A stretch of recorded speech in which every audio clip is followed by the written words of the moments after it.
கிறிஸ்து இயேசுவுக்குள் மிகவும் பிரியமுள்ள அன்புக்குரிய சகோதர சகோதரிகளே, நம்முடைய பிதாவாகிய தேவன் இந்த நாளிலும் நம்மளோட ஆளுநரை கூட்டி கொடுத்துருக்குறாங்க. ஸோ இப்படியாக நாம் ஆராதனை கூடுவதற்கு கிருபை செய்வதற்காக ஆண்டவராகிய இயேசு கிறிஸ்து மூலமாக நாம் நன்றிகளையும் ஸ்தோத்திரத்தை மேறெடுத்துக்கொள்வோம். நாம் எழுந்து நின்று ஒரு பாடல் பாடி இந்த ஒரு ஆராதனையை நாம் ஆரம்பிக்கலாம்.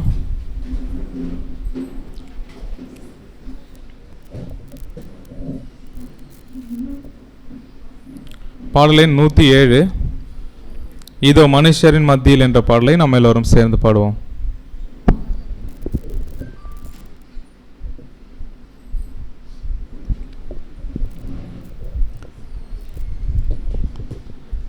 இதோ மனுஷரின் மத்தியில் தேவாதி தேவனே வாசம் செய்கிறாரே.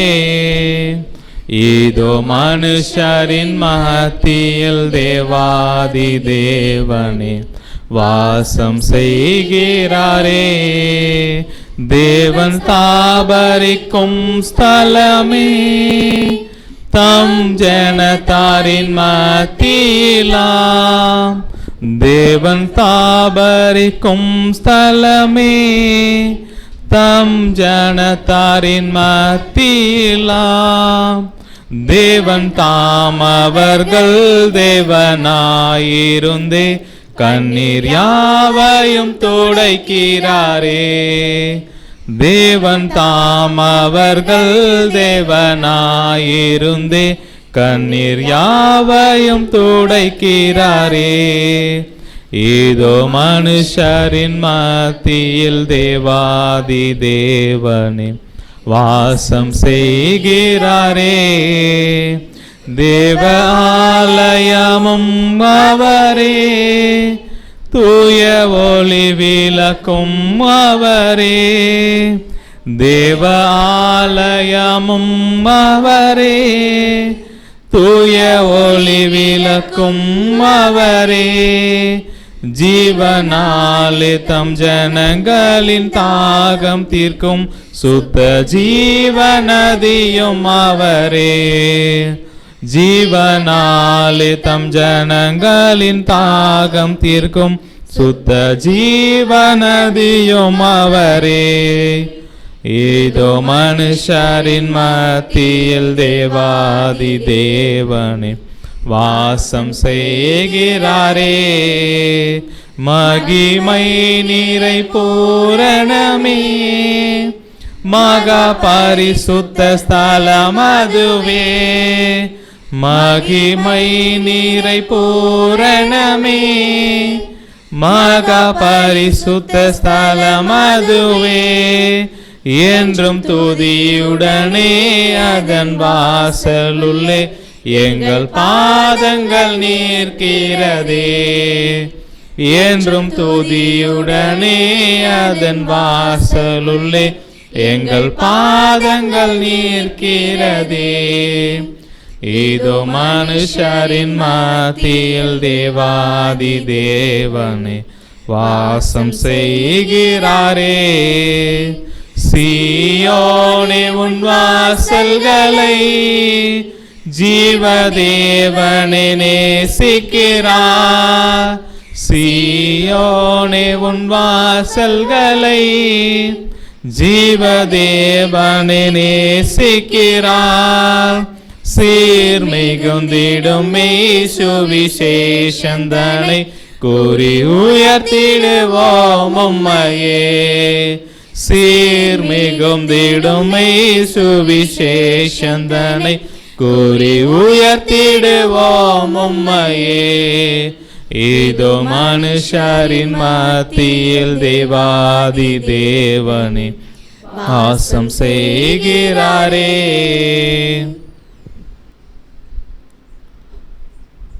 இந்த ஆராதனைக்கு ஆரம்பமாக நம்முடைய சகோதரர் செல்வம் அவர்கள் ஜெபம் செய்வார்.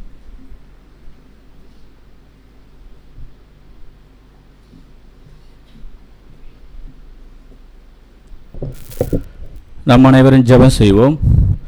சர்வலோகத்தை படைத்து காத்து வழிநடத்தி வருகிற எங்கள் சர்வ வல்லமுள்ள பிதாவே, ஒருவரும் சேரக்கூடாத ஒளியில் வாசம் செய்கிறவரே, மனுஷர் ஒருவரும் கண்டிடாதவரே, காணக்கூடாதமாக இருக்கிறவரே, எங்கள் ஒன்றான மேதேவனே, ஒருவருக்கே துதிகான மகிமையும் எங்கள் ஆண்டவராகிய இயேசு கிறிஸ்து மூலமாக இந்த வேலையில் நாங்கள் ஏறெடுக்கிறோம் அப்பா. இதோ தேவரீர் கடந்த நாள் முதல் இம்மட்டுமாய் எங்களை போஷித்து பராமரித்து பாதுகாத்து வழிநடத்தி வந்த உங்களுடைய மேலான தயவு இரக்கத்துக்காய் நாங்கள் நன்றி செலுத்துகிறோம். தேவரீர் இந்த நாளிலும் அப்பா நாங்கள் கூடி வந்திருக்கிற நோக்கம் எங்களுடைய சித்தம் அல்ல அப்பா, உம்முடைய சித்தமாக இருக்கிறபடினால் இந்த நாளிலே அப்பா எங்களுக்காய் என்ற வார்த்தை வைத்திருக்கிறீங்களோ அப்பா, அதை நாங்கள் எங்களோடு பேச முடியாவும் அதை கேட்க எங்களுக்கு பரிசுத்தாவி பலத்தையும் எங்களுக்கு தர வேண்டும் முடியாவும் இந்த வேலை ஜெபிக்கிறோம். இந்த ஒரு ஆராதனை அப்பா ஆரம்பம் முதல் முடிய வரையும் உங்களுடைய தெய்வீக பிரசங்க மத்தியிலிருந்து இந்த நாளிலே நடக்கொண்டு இருக்கிற ஒவ்வொரு நிகழ்வுகளையும் உங்களுடைய கரத்தில் ஒப்புக் கொடுக்கிறோம். எங்களுக்கு ஆசீர்வாதமாக மாற்றி தர வேண்டும் முடிய ஜெபிக்கிறோம். தொடர்ந்து வழிநடத்தும் ஆசீர்வதியும். இந்த ஒரு சிறிய வேண்டுதலை எங்கள் அருமை ரட்சகரும் மீட்பரும் கண்மலை போதகரமாக இருக்கிற எங்கள் ஆண்டவராக இயேசு கிறிஸ்துவ மூலமாக ஏறெடுக்கிறோம். என் ஜீவனுள்ள நல்ல பிதாவே, ஆமென்.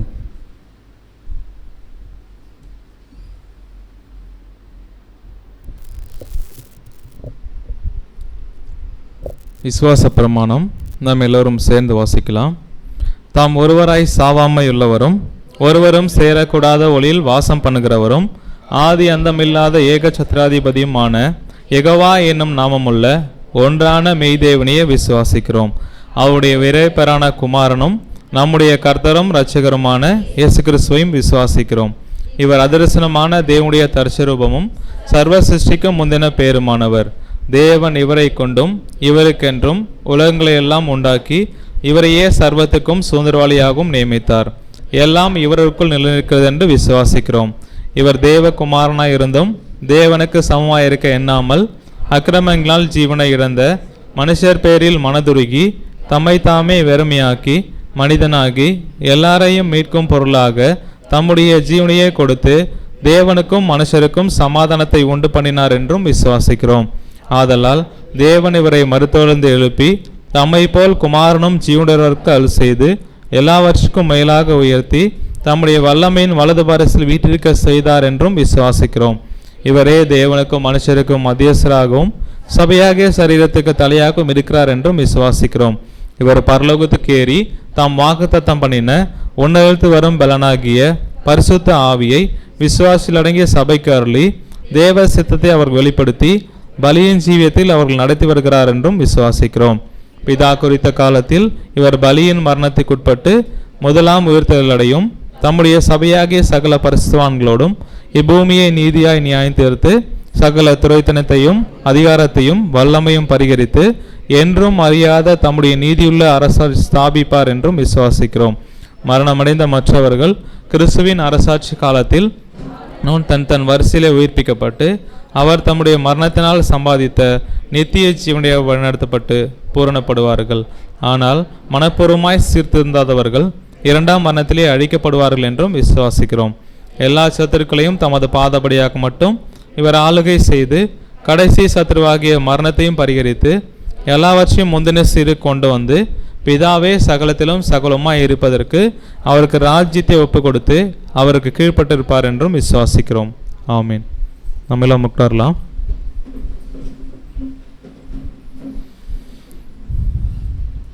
இப்பொழுதும் காலை தியானம் வாசிக்க கேட்போம். வாசிக்க வேண்டிய காலை தியானம் செவ்வாய்க்கிழமையோடது. நம்முடைய அன்பு சகோதரர் சிவபாலன் அவர்கள் இந்நாளுக்குரிய காலை தியானத்தை வாசிப்பார்.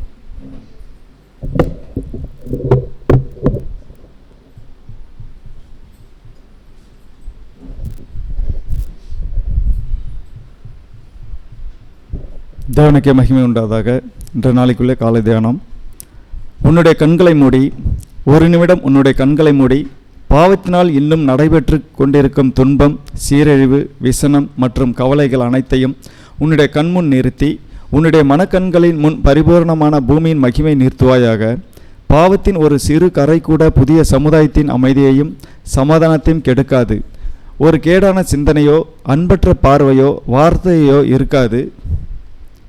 ஊற்றைப்போல் சுரக்கும் அன்பும் மற்றவர்களுக்கு சிநேகமான மறுமொழிதலும் உதாரண குணமும் அங்கே இருக்கும். வியாதி அங்கே இருப்பதில்லை. வலியோ வேதனையோ அழிவோ அதற்கான பயமோ அங்கே இருப்பதில்லை.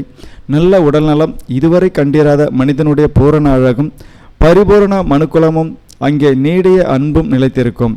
உள்ளான பரிசுத்தமும் மனதில் நீதியின் பரிபூரணம் அங்கே காணப்பட்டு ஒவ்வொன்றும் தெளிவான நிதானத்துடன் தேவனை மகிமைப்படுத்தும். இப்படித்தான் பூமியின் சமுதாயம் இருக்கும். இப்படியாக உயிர்த்தெழுதலின் வேலைகள் முடிந்த பிற்பாடு எழுந்தோருடைய அழுகையும் கண்ணீர் யாவும் துடைக்கப்படும். ஆமென்.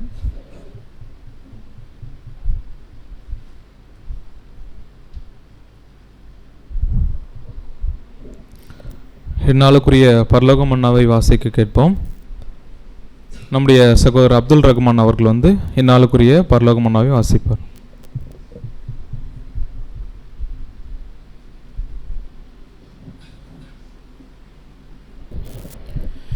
இன்றைய நாளுக்குரிய பரலோக மன்னா அக்டோபர் 5. எபிரேயர் 12:3 ஆகையால் நீங்கள் இளைப்புள்ளவர்களாய் உங்கள் ஆத்துமாக்களில் சோர்ந்து போகாதபடிக்கு தமக்கு விரோதமாய் பாவிகளால் செய்யப்பட்ட இவ்விதமான விபரீதங்களை சகித்த அவரையே நினைத்து கொள்ளுங்கள். இதற்குரிய விளக்கம்: தேவனுடைய உண்மையான பிள்ளைகளில் எவ்வளவு பேர் சோதனைகளில் களைப்படைந்து சோர்ந்து விசுவாசத்தில் பின்தங்கி தங்களுடைய பரிசை இழந்து போகக்கூடியவர்களாக இருக்கின்றனர். இவர்கள் தங்கள் இரட்சகரையும் அவர் அனுபவித்த பாடுகளையும் நினைக்க வேண்டும். இருளிலே பிரகாசித்த அந்த ஒளியை அக்காலத்தில் அநேகர் அறியாதது போல இக்காலத்திலும் அறியார்கள். நீதியின் நிமித்தம் அவர் எவ்வளவாக பாடுகளை அனுபவித்து தம்மை மரணத்திற்கு ஒப்பு கொடுத்தார் என்பதை நம்முடைய சோதனைகளிலும் கஷ்டத்திலும் நாம் நினைக்கும் போது உண்மையாகவே பலப்படுத்தப்பட்டு உண்மையுள்ள போர் வீரர்களாக இருக்க செய்யும். இதற்கு இணையான வசனம் மத்தேயு 10:21 முதல். மத்தேயு 10:21 முதல். சகோதரன் தன் சகோதரனையும் தகப்பன் தன் பிள்ளையையும் மரணத்துக்கு ஒப்பு கொடுப்பார்கள். பெற்றோருக்கு விரோதமாய் பிள்ளைகள் எழும்பி அவர்களை கொலை செய்வார்கள். என் நாமத்தின் நிமித்தம் நீங்கள் எல்லாராலும் பகைக்கப்படுவீர்கள். முடிவு பரியந்தம் நிலைநிற்பவனே ரட்சிக்கப்படுவான். ஒரு பட்டணத்தில் உங்களை துன்பப்படுத்தினால் மறு பட்டணத்திற்கு ஓடிப்போங்கள். மனுஷகுமாரன் வருவதற்குள்ளாக நீங்கள் இஸ்ரேல் பட்டணங்களை எல்லாம் சுற்றி முடியாது என்று மெய்யாகவே உங்களுக்கு சொல்லுகிறேன். சீஷன் தன் போதகனிலும் வேலைக்காரன் தன் எஜமானிலும் மேற்பட்டவன் அல்ல. சீஷன் தன் போதகனைப் போலவும் வேலைக்காரன் தன் எஜமானைப் போலவும் இருப்பது போதும். வீட்டு எஜமானையே பெயர்செபுல் என்று சொல்வார்களானால் அவன் வீட்டாரை அப்படி சொல்வது அதிக நிச்சயமல்லவா? அவர்களுக்கு பயப்படாதிருங்கள். வெளியாக்கப்படாத மறைப்பொருளும் இல்லை, அறியப்படாத இரகசியமும் இல்லை. நான் உங்களுக்கு இருளிலே சொல்கிறதை நீங்கள் வெளிச்சத்திலே சொல்லுங்கள், காதிலே கேட்கிறதை நீங்கள் வீடுகளின் மேல் பிரசித்தம் பண்ணுங்கள். ஆத்துமாவை கொல்ல வல்லவர்களாயிராமல் சரீரத்தை மாத்திரம் கொல்லுகிறவர்களுக்கு நீங்கள் பயப்பட வேண்டாம். ஆத்துமாவையும் சரீரத்தையும் நரகத்திலே அழிக்க வல்லவருக்கே பயப்படுங்கள். தேவன் தாமே இந்த மன்னாவை ஆசீர்வதிப்பார்.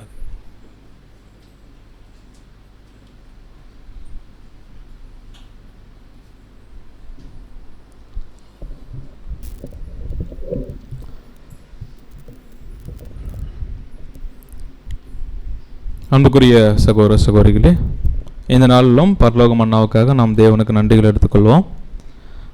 இப்பொழுதும் நாம் பாடத்துக்கு நேராக கடந்து செல்வோம். இந்நாளுக்குரிய சத்திய பாடத்தை எடுப்பதற்காக சென்னையிலிருந்து பிரதர் ஜோயல் அவங்களுடைய குடும்பத்தார், அதுக்கப்புறம் திருச்சியிலிருந்து சகோதரர் ராஜேந்திரன் அவங்களுடைய துணைவியார் இவங்க வந்திருக்கிறாங்க. நம்ம எல்லாருடைய சார்பாகவும் அவங்களுக்கு அன்பின் வாழ்த்துக்களை நாம் தெரிவித்துக்கொள்வோம். ஸோ பார்க்க போகிற பாடத்துடைய தலைப்பு எக்லீசியா எல்டர்ஸ் அண்ட் டீக்கன்ஸ், மூப்பர்கள், உதவிக்காரர்கள் மற்றும் சபையார். இந்த பாடத்தின் தலைப்பின் கீழாக நம்முடைய அன்பு சகோதரர் ஜோயல் அவர்கள் வந்து இந்நாளுக்குரிய தேவ செய்தியை நம்மோடு பகிர்ந்து கொள்வார்.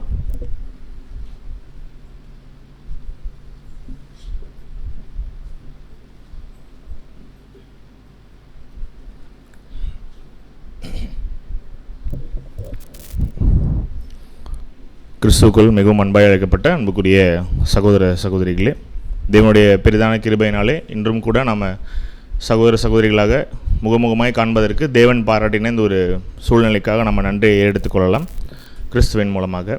மேலும் அடியேன் சார்ந்திருக்கக்கூடிய சென்னை சபையாரினுடைய அன்பின் வாழ்த்துக்களை கூட உங்கள் மத்தியிலே தெரிவித்துக் கொள்வதில் அடியனுக்கு மிக்க மகிழ்ச்சி.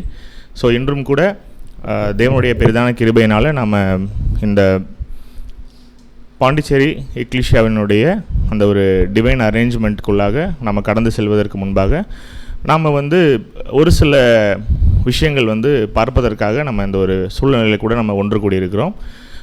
ஸோ இனியும் ஒரு 2 வாரத்துக்கு என்ன இருக்கும் நம்மளுடைய எக்லீஷியாஸில் டிஸ்கஷன்ஸோ இல்லை சப்ஜெக்ட்ஸோ எப்படி இருக்கும், எதை நோக்கி இருக்கும் அப்படின்னா, நம்முடைய எக்லீஷியாவுக்கு உண்டான ஊழியக்காரர்களை தேர்ந்தெடுக்கக்கூடிய அந்த ஒரு விஷயத்திற்காக வேதாகமம் நமக்கு என்ன கூறுகிறது, வசனம் நமக்கு என்ன கூறுகிறது அப்படிங்கிறத நம்ம என்ன பண்ண போகிறோம் அப்படின்னா, தெரிந்து கொண்டு நம்மளை நாமே தயார்படுத்தி கொண்டு அதில் நம்ம வந்து ரொம்ப ஒரு நீதியாக நியாயமாக நம்ம வந்து அதில் வந்து பங்கு பெறுவதற்கு முயற்சி செய்கிறோம் அப்படின்னு சொல்லி கூட பார்க்குறோம்.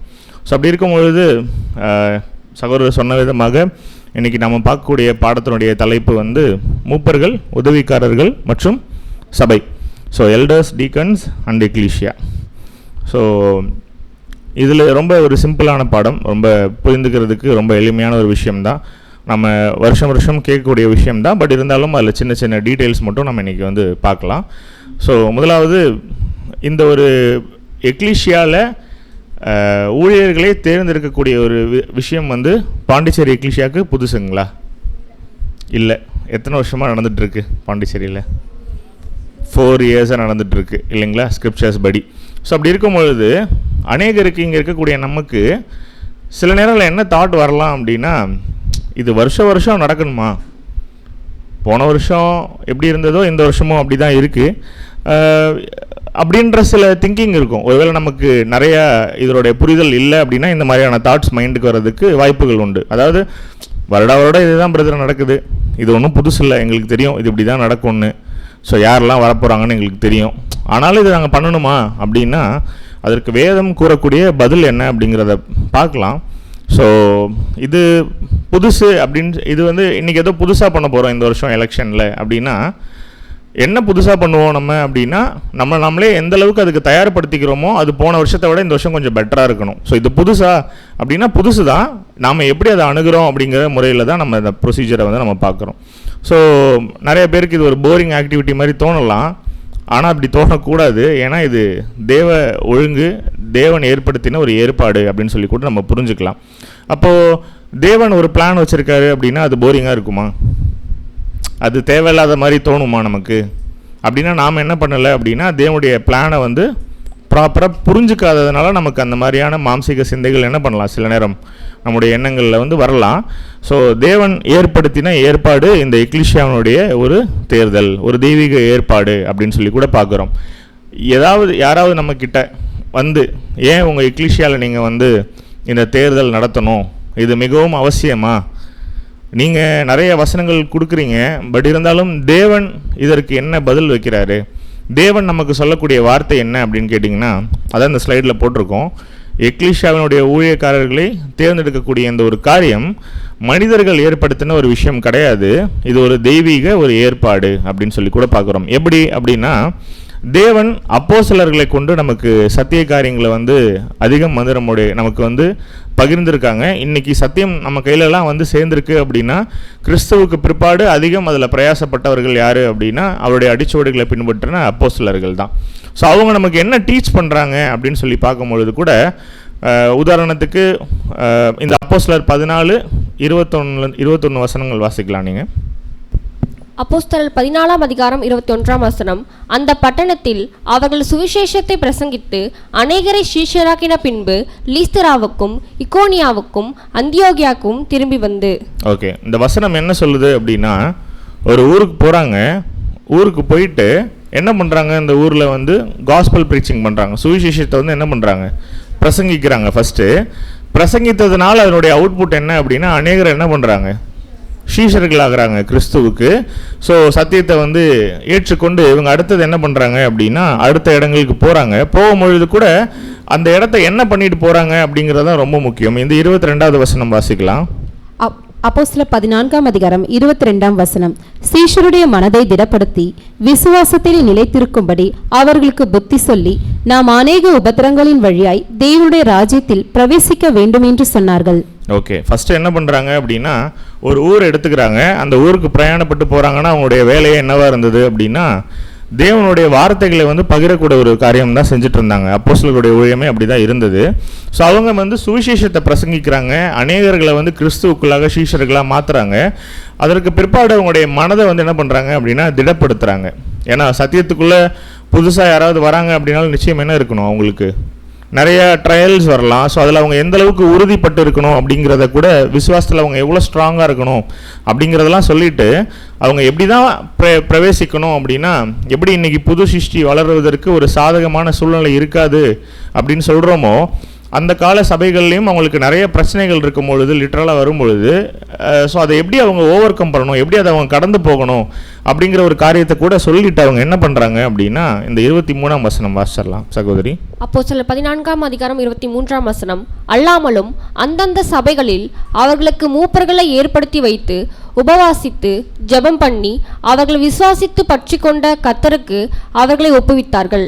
என்ன பண்ணிட்டாங்களாம், கடைசியா சத்தியம் சொல்லியிருக்காங்க, ஷீஷராக மாற்றிருக்காங்க, விசுவாசத்தில் அவங்கள பலப்பட வச்சுருக்காங்க, டஃப் டைம்ஸில் அவங்க எப்படி பிரயாணிக்கணும் தேவனுடைய திட்டத்தில் அப்படிங்கிறத சொல்லி கொடுத்துட்டு, அந்தந்த சபைகளில் அவர்களுக்கு மூப்பர்களை ஏற்படுத்தி வைத்து, அந்தந்த சபைகள் எங்கெங்கெல்லாம் இவங்க ஊழியம் பண்ணியிருக்காங்களோ அந்தந்த பிளேஸில் அங்கே இருக்கக்கூடிய எல்டர்ஸ் என்ன பண்ணியிருக்காங்க அப்படின்னா அப்பாயின்ட் பண்ணியிருக்காங்க. ஸோ பண்ணிவிட்டு என்ன பண்ணுறாங்க அப்படின்னா, அவங்கள வந்து தேவன்கிட்ட வந்து ஒப்புவிச்சிடுறாங்கன்னு சொல்லி கூட பார்க்குறோம். இது ப்ராக்டிக்கலாக எப்படி நம்ம புரிஞ்சுக்கலாம் அப்படின்னா, உதாரணத்துக்கு இப்போ நம்ம கள்ளக்குறிச்சியோ இல்லை மாதரப்பாக்கமோ இல்லை ஏதோ ஒரு ஊருக்கு போயிட்டு நம்ம வந்து அறுவடையின் ஊழியங்கள் செய்கிறோம், இல்லை பாடங்கள் எடுக்கிறோன்னு வச்சுப்போமே உதாரணத்துக்கு, நாமளே அங்கே இருக்கக்கூடிய சகோதர சகோதரிகளுக்கு கடைசி வரைக்கும் எல்டராக இருக்கணும் அப்படின்னு நினைக்கலாமா? ஏன் கூடாது அப்படின்னு யாராவது கேட்டாங்கன்னா பதில் எங்கிறது நம்ம அதுக்கு கோட் பண்ணணும், வசனத்துலேருந்து. ஏன்னா தேவன் நமக்கு கொடுத்துட்ட இந்த அப்போஸ்தலர்கள், கிறிஸ்து நமக்கு கொடுத்துட்ட அந்த அப்போஸ்தலர்கள் என்ன ஃபார்மேட் யூஸ் பண்ணியிருக்காங்க அப்படின்னா இதை தான் பண்ணியிருக்காங்க. ஒரு ஊர் போகிறாங்க, சத்தியம் சொல்கிறாங்க, அங்கே உள்ளவங்களை சீஷர்களாக மாற்றுறாங்க, திடப்படுத்துகிறாங்க, அவங்கள நல்ல சத்தியத்தில் வந்து வலுப்பெற வச்சுட்டு அங்கே அவர்களை வழிநடத்துவதற்கு அங்கே என்ன பண்ணுறாங்க அப்படின்னா மூப்பர்களை ஏற்படுத்திட்டு வராங்க அப்படின்னு சொல்லி கூட பார்க்குறோம். ஸோ இது கூட நம்ம என்ன புரிஞ்சுக்கலாம் அப்படின்னா, நாமளும் இனி என்ன தான் ஃபாலோ பண்ணலாம் இந்த ஒரு ப்ராசஸில். இந்த ஒரு விஷயங்களை ப்ராசஸ் பண்ணும் பொழுது அது தெய்வீக ஒழுங்குக்குள்ளே இருக்கும், தேவன் அங்கீகரித்த ஒரு விஷயமா அது இருக்கும் அப்படிங்கிறதுல எந்த ஒரு மாற்று கருத்தும் இல்லை. ஸோ அதில் தான் அந்த 23ஆம் வசனத்தை நம்ம அடிக்கடி என்ன பண்ணியிருக்கோம், எலெக்ஷன் டைமில் நம்ம நிறைய ஆராய்ச்சி பண்ணியிருக்கோம். ஏற்படுத்தி வைத்தார்கள் அப்படிங்கும் பொழுது எப்படி ரேண்டமாக சூஸ் பண்ணிட்டாங்களா, கை நீட்டி பிரதர் நீங்கள் இருந்துக்கங்க அப்படிங்கிற மாதிரி சொல்லிட்டாங்களா அப்படின்னு பார்க்கும்பொழுது கூட, அப்போஸ்தலர் பவுல் கூட எல்டர்ஸை வந்து எலெக்ட் பண்ணும் பொழுது எப்படி எலெக்ட் பண்ணுறாரு, பை ஓட் அப்படின்னு சொல்லுவோம். அப்பாயிண்டட் அப்படின்னா ஆர்டைன்ட் அப்படின்னு நம்ம சொல்லுவோம். குரூட்டோனியோ அப்படிங்கிற வேர்டை கூட நம்ம என்ன பண்ணியிருக்கோம், அநேக முறை நம்முடைய டிஸ்கஷனில் கூட பார்த்துருக்கோம். இது எப்படி ஒரு சகோதரனை நம்ம ஊழியக்காரனாக தேர்ந்தெடுப்போம் அப்படிங்கிறதுக்கு உண்டான வழிமுறை கூட இந்த வார்த்தையினுடைய மூலப்பிரதியினுடைய அர்த்தத்தில் கூட ரொம்ப அழகாக இருக்குது. கரங்களை உயர்த்துவதன் மூலம் தெரிவு செய்தல். அப்போ ஒருத்தவங்களை எலெக்ட் பண்ணணும், ஒருத்தவங்களை சூஸ் பண்ணணும், ஒருத்தவங்களை நியமிக்கணும் இந்த ஊழியத்தை செய்கிறதுக்குனாலே நிறைய வழிமுறைகள் இன்றைக்கி உலக பிரகாரமான காரியங்கள் இருக்குது. பட் இருந்துட்டால் கூட தேவன் நமக்கு எந்த முறையில் செய்யணும் அப்படிங்கிறத கூட சொல்லியிருக்காரு அப்படின்னா இந்த கரங்களை உயர்த்தி செய்யக்கூடிய முறை தான். ஸோ இதை கூட நம்ம அந்த ஸ்ட்ராங்ஸ் கன்கார்டன்ஸில் பார்த்தீங்கன்னா உங்களுக்கு G5500 கிளியராக இருக்கும். So to be a hand reacher or voter by raising the hand அப்படின்னு இருக்கும். கரங்களை உயர்த்தி தான் என்ன பண்ணி ஆகணும், ஆக்சுவலி ஓட் பண்ணணும். ஸோ அதை தான் தேவன் நமக்கு கொடுத்த விஷயம் அப்படிங்கிறத கூட நம்ம பார்த்துக்குறோம் அன்புக்குரிய சகோதர சகோதரிகளே. ஸோ அப்படி இருக்கும் பொழுது என்ன கிளியராக புரிஞ்சுக்கலாம் அப்படின்னா, எப்படி தேவன் வந்து அவருடைய மனிதர்களை வந்து வேதாகமத்தில் தெரிந்து கொண்டார் அப்படின்னு சொல்லிட்டு கொஞ்சம் ரீகேப் பார்த்தோம் அப்படின்னா, பழைய ஏற்பாட்டு காலப்பகுதியில் தேவன் அவருடைய ஜனங்களை வழிநடத்துவதற்கு எப்படி சூஸ் பண்ணியிருப்பார் அப்படின்னா, ஒரு ஏஞ்சல் அனுப்புவார், ஒரு தூதன் அனுப்புவார். அப்படி இருக்கும் பொழுது அநேக செலெக்ஷன்ஸ், காட் பண்ண செலெக்ஷன்ஸ் வந்து மனிதர்கள் சூஸ் பண்ணதாக இருக்காது, ஏஞ்சல்ஸ் சூஸ் பண்ணதாக இருக்கும்.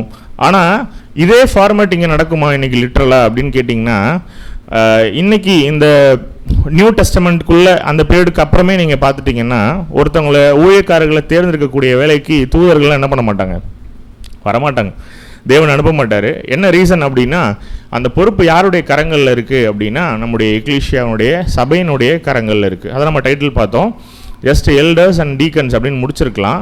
மெயினான ரோல் யார்கிட்ட இருக்குது அப்படின்னா சபையார்கிட்ட இருக்குது, எல்டர்ஸ், டீக்கன்ஸ் அண்ட் எக்லீஷியா அப்படின்னு சொல்லி கூட பார்க்குறோம்.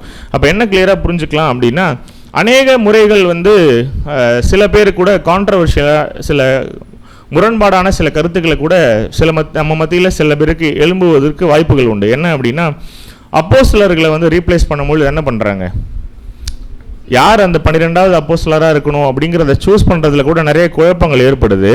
ஆனால் உடனே நினச்சிக்கலாமா, மனுஷங்க சூஸ் பண்ணால் இப்படி தான் இருக்கும் அப்படின்னு, வேறு என்ன சாய்ஸ் இருக்குது நமக்கு அப்படின்னா அவங்க சீட்டு போட்டு பார்க்குறாங்க இல்லைங்களா, அது கூட ஒரு முறை தான் யாரை எலெக்ட் பண்ணலாம் அப்படின்னு. பட் தேவன் அங்கீகரிக்கிறாரா இந்த எல்லா முறைகளையும் அப்படின்னு கேட்டால் தேவன் அங்கீகரிக்கக்கூடிய முறை என்ன அப்படின்னா இந்த கரங்களை உயர்த்தி ஊழியக்காரர்களை தேர்வு செய்யக்கூடிய ஒரு விஷயம்னு சொல்லி கூட பார்க்குறோம்.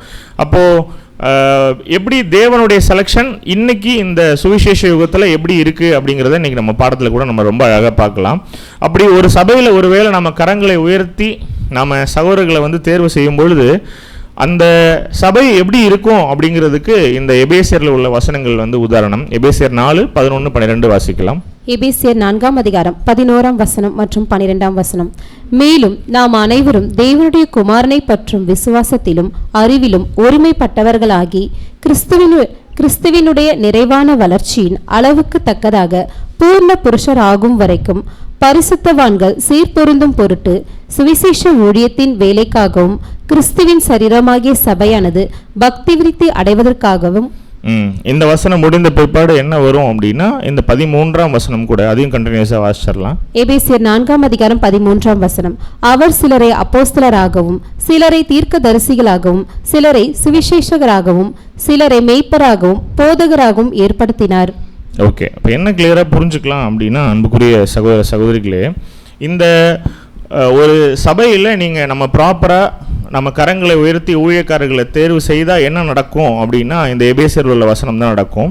ஸோ என்ன அப்படின்னா அறிவிலும் விசுவாசத்திலும் ஒருமைப்பட்டவர்களாகி கிறிஸ்துவினுடைய நிறைவான வளர்ச்சியின் அளவுக்கு தக்கதாக பூரண புருஷராகணும் அப்படின்னு. அப்போ ஒருவேளை இந்த எக்லிஷியா வந்து டிவைன் அரேஞ்ச்மெண்ட்டில் இருக்குது அப்படிங்கிறத நம்ம சொல்கிறோம் அப்படின்னா நாளுக்கு நாள் போக போக ஒவ்வொரு வருடமும் இந்த தெய்வீக ஒழுங்குக்குள்ளே நம்ம வரும்பொழுது எக்லிஷியாவில் உள்ள சகோதர சகோதரிகளுடைய விசுவாசம் என்னப்பட்டிருக்கும் அப்படின்னா இன்னும் அதிகமாக பலப்பட்டிருக்கும்.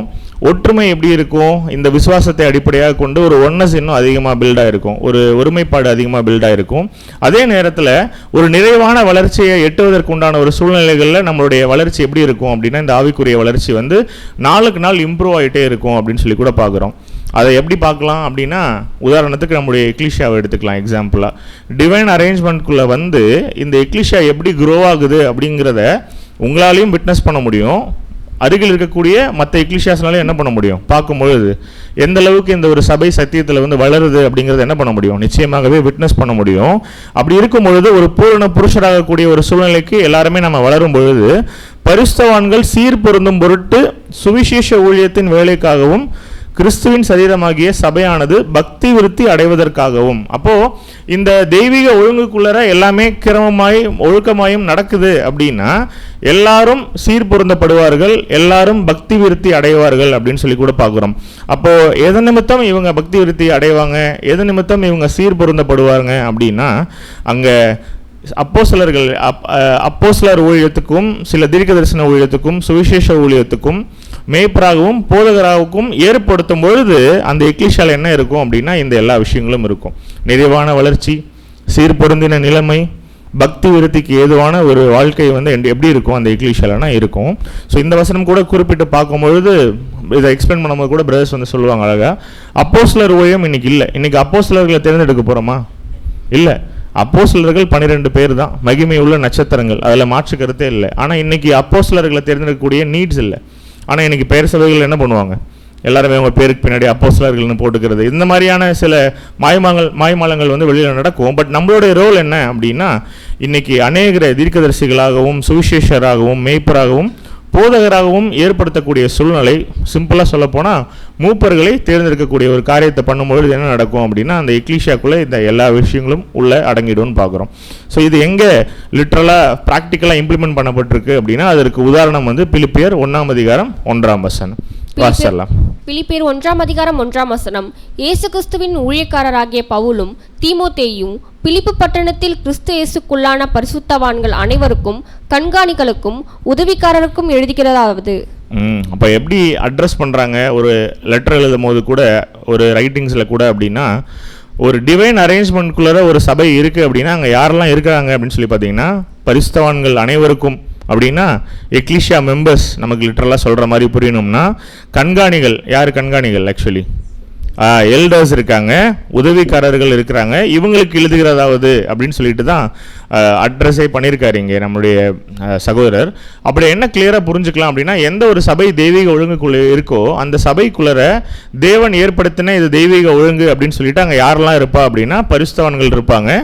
அவர்கள் ஏற்படுத்தின, கரங்களை நீட்டி ஏற்படுத்தின மூப்பர்களும் ஊழியக்காரர்களும் என்ன பண்ணுவாங்க அப்படின்னா அங்கே இருப்பாங்க அப்படிங்கிறத ஒரு டிவைன் ஆர்டராக புரிஞ்சுக்கலாம். அப்போது இந்த சுவிசேஷ யுகத்தில் இந்த திருச்சபை வந்து அதனுடைய மூப்பர்களையும் ஊழியக்காரர்களையும் தேர்ந்தெடுக்கக்கூடிய பொறுப்பு யார்கிட்ட அதிகமாக இருக்குது அப்படின்னா எக்லிஷியா கிட்ட தான் இருக்குது. இன்னும் சிம்பிளாக கிளியராக கேட்கணும் அப்படின்னா, இந்த எலெக்ஷன் யாருக்காக அப்படின்னு கேட்டால் சில நேரம் சகோதர சகோதரிகள் வந்து ரொம்ப கேஷுவலாக சொல்வது உண்டு, அது மூப்பர்களுக்கும் ஊழியக்காரர்களுக்கும் உண்டான ஒரு எலெக்ஷன், ஒரு ப்ரொசீஜர் அப்படின்னு சொல்கிறதுக்கு வாய்ப்புகள் உண்டு. ஆனால் என்ன கிளியராக புரிஞ்சுக்கலாம், இது யாருக்காக? எல்டர்ஸ்க்காகவா இந்த எலெக்ஷன், இல்லை டீகன்ஸ்க்காகவா? ஆக்சுவலாக இந்த எலெக்ஷன் யாருக்காக? சபையாருக்காக. ஏன் அப்படின்னா அதுக்கு தான் நம்ம இவ்வளோ நேரம் வசனங்கள் பார்த்தோம். இந்த ஒழுங்குக்குள்ளர ஒரு எக்லிஷியா வந்து சரியான முறையில் கரங்களை உயர்த்தி ஆவிக்குரிய ஒரு விஷயத்தை அந்த ஸ்பிரிட்டோட கைடன்ஸ் மூலமாக தேர்ந்தெடுக்கும் பொழுது, தேவனுடைய சித்தத்தையே நாம் இங்கே வந்து செய்யும் பொழுது அது ஒரு சபைக்கு எப்படி இருக்கும் அப்படின்னா, எல்டர்ஸ்க்கு பிளஸ்ஸிங், டீக்கன்ஸ்க்கு பிளஸ்ஸிங்னு கிடையாது, ஒட்டுமொத்த சபையாரனுடைய ஆசீர்வாதத்துக்கு அது அதிகமாக வழிவகுக்கும் அப்படின்னு சொல்லி கூட நம்ம புரிஞ்சுக்கலாம். அப்போது எப்படி அதை நம்ம பண்ணணும்? இது மிகப்பெரிய ஒரு பிளெஸ்ஸிங்னு சொல்கிறோம் எக்லிஷியாவுக்கு. ஒரு எக்லிஷியாவுக்கு இந்த ஊழியர்களை தேர்ந்தெடுக்கக்கூடிய விஷயம் தேவனுடைய பார்வையில் மிகவும் ஒரு ஆசீர்வாதமான காரியம், ஒரு ஒழுங்கான காரியம்னு சொல்லி கூட பார்க்குறோம். அதனால நமக்கு சபைக்கு கிடைக்கக்கூடிய நன்மைகள் அதிகம் அப்படின்னு சொல்லும் பொழுது கூட அதை ஏனோதானம் பண்ணிட முடியுமா? ஏன்னா இது மனிதன் ஏற்படுத்தினது இல்லை, இந்த ஒரு ஏற்பாடு யாரோட?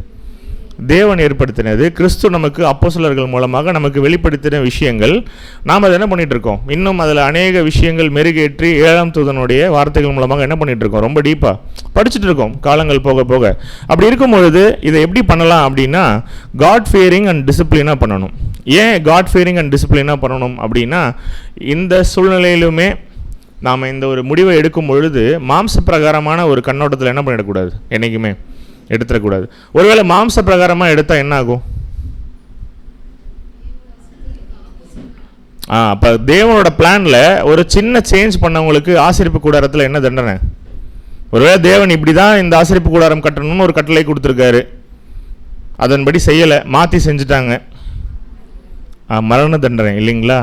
அப்போ அதெல்லாம் தேவன் ஏற்படுத்தினது தானே. அந்த மாதிரியான காரியங்கள் கூட இன்றைக்கி தேவன் ஏற்படுத்தினது தான் இந்த தெய்வீக ஒழுங்கு அப்படின்னா, ஒருவேளை நாம் இதை தவற செஞ்சுட்டா உடனே மரணிச்சிருவோமா அப்படின்னா, நம்மளுடைய ஆவிக்குரிய வாழ்க்கை வந்து மரணமாகிறதுக்கு ஒரு சமமான விஷயம். ஒருவேளை நாம் எடுக்கக்கூடிய முடிவுகள் மாம்ச பிரகாரமாக இருக்கும் பட்சத்தில் அதனுடைய முடிவுகள் வந்து எப்படி இருக்கும் அப்படின்னா ரொம்ப ஒஸ்ட்டாக இருக்கும் அப்படின்றத கூட பார்க்குறோம். அதனால தான் காட் ஃபியரிங்காக இருக்கணும். இந்த ஒரு வேலையை செய்யும் பொழுது என்ன பண்ணணும் அப்படின்னா, ஓப்பன் ஹார்ட்டடாக ரொம்ப டிசிப்ளினாக தேவனுக்கு முன்பாக என்ன பண்ணிடணும் அப்படின்னா, நம்ம இருதயத்தில் உள்ள விஷயங்களை வந்து தேவனுக்கு உடச்சி காட்டிடணும் அப்படின்னு சொல்லி கூட பார்க்குறோம். அப்படி இருக்கும் பொழுது ஏன் பிரதர் இது வருஷம் வைக்கணும்? நம்மத்தில் அநேக புதிதாக சத்தியத்துக்குள்ளே வந்திருக்கக்கூடிய சகோதர சகோதரிகள் கூட இருக்கலாம். ஸோ என்ன ஒரு சிந்தை வரும், ஏன் அதை பண்ணணும்? 6 மாதத்துக்கு ஒரு தடவை பண்ணலான்னு ஒருத்தருக்கு பிடிக்கும், ஒருத்தருக்கு 2 வருஷத்துக்கு ஒரு தடவை பண்ணலான்னு தோணும். அப்படி இருக்கும்பொழுது ஏன் ஒவ்வொரு வருடமும் இந்த தேர்தல் நடக்க வேண்டும், இந்த ஒழுங்குமுறை நடைபெறுத்த வேண்டும் அப்படின்னா, 7ஆம் தூதன் வந்து ரொம்ப அழகாக ரைட்டிங்ஸில் எழுதியிருக்காரு. ஸோ என்ன சொல்கிறார் அப்படின்னா, இது வருடத்திற்கு ஒரு முறை நடந்தால் எப்படி இருக்கும், ரொம்ப பிளஸ்ஸிங்காக இருக்கும் அப்படிங்கிறது அவருடைய கருத்து. ஸோ அது 6வது வால்யூமில் கூட எழுதியிருக்காரு. ஸோ உங்களுடைய டிஸ்கஷன்ஸில் கூட நீங்கள் அழகாக அதை படித்து பார்க்கலாம். ஸோ அப்படி இருக்கும்பொழுது ஏன் இதனுடைய முக்கியத்துவம் என்ன, வருஷம் நடத்துறதுக்கு என்ன ரீசன் அப்படின்னா, ப்ரிவென்ட்ஸ் கிளர்ஜி லைட்டி கான்செப்ட்னு சொல்லுவாங்க. அதாவது இன்றைக்கி பேர் கிறிஸ்தவ மண்டலத்தில் குருமார்களுடைய ஆதிக்கம் எப்படி இருக்கும் அவர்கள் வழிநடத்தக்கூடிய இடத்துல அப்படிங்கும்பொழுது, காலங்காலமாக என்ன பண்ணிகிட்டு இருப்பாங்க, ஒருத்தவங்களே ரொம்ப வருஷம் இருந்துகிட்டே இருப்பாங்க. சில டிசிஷன்ஸ் மேக்கிங் எங்கேயே வராது அப்படின்னா அவங்கள தாண்டி வெளியிலேயே வராது. சில நேரம் அவர்கள் செய்வது தவறாக இருந்தால் கூட என்ன தான் பண்ணி ஆகணும், அவர்களுக்கு வேறு சாய்ஸ் இருக்கா, கேட்க முடியுமா? இல்லை. அப்போ அதை மாதிரியான ஒரு விஷயங்களெல்லாம் பிரேக் பண்ணுறது தான் இந்த தெய்வீக ஒழுங்குமுறைன்னு சொல்லி கூட பார்க்குறோம்.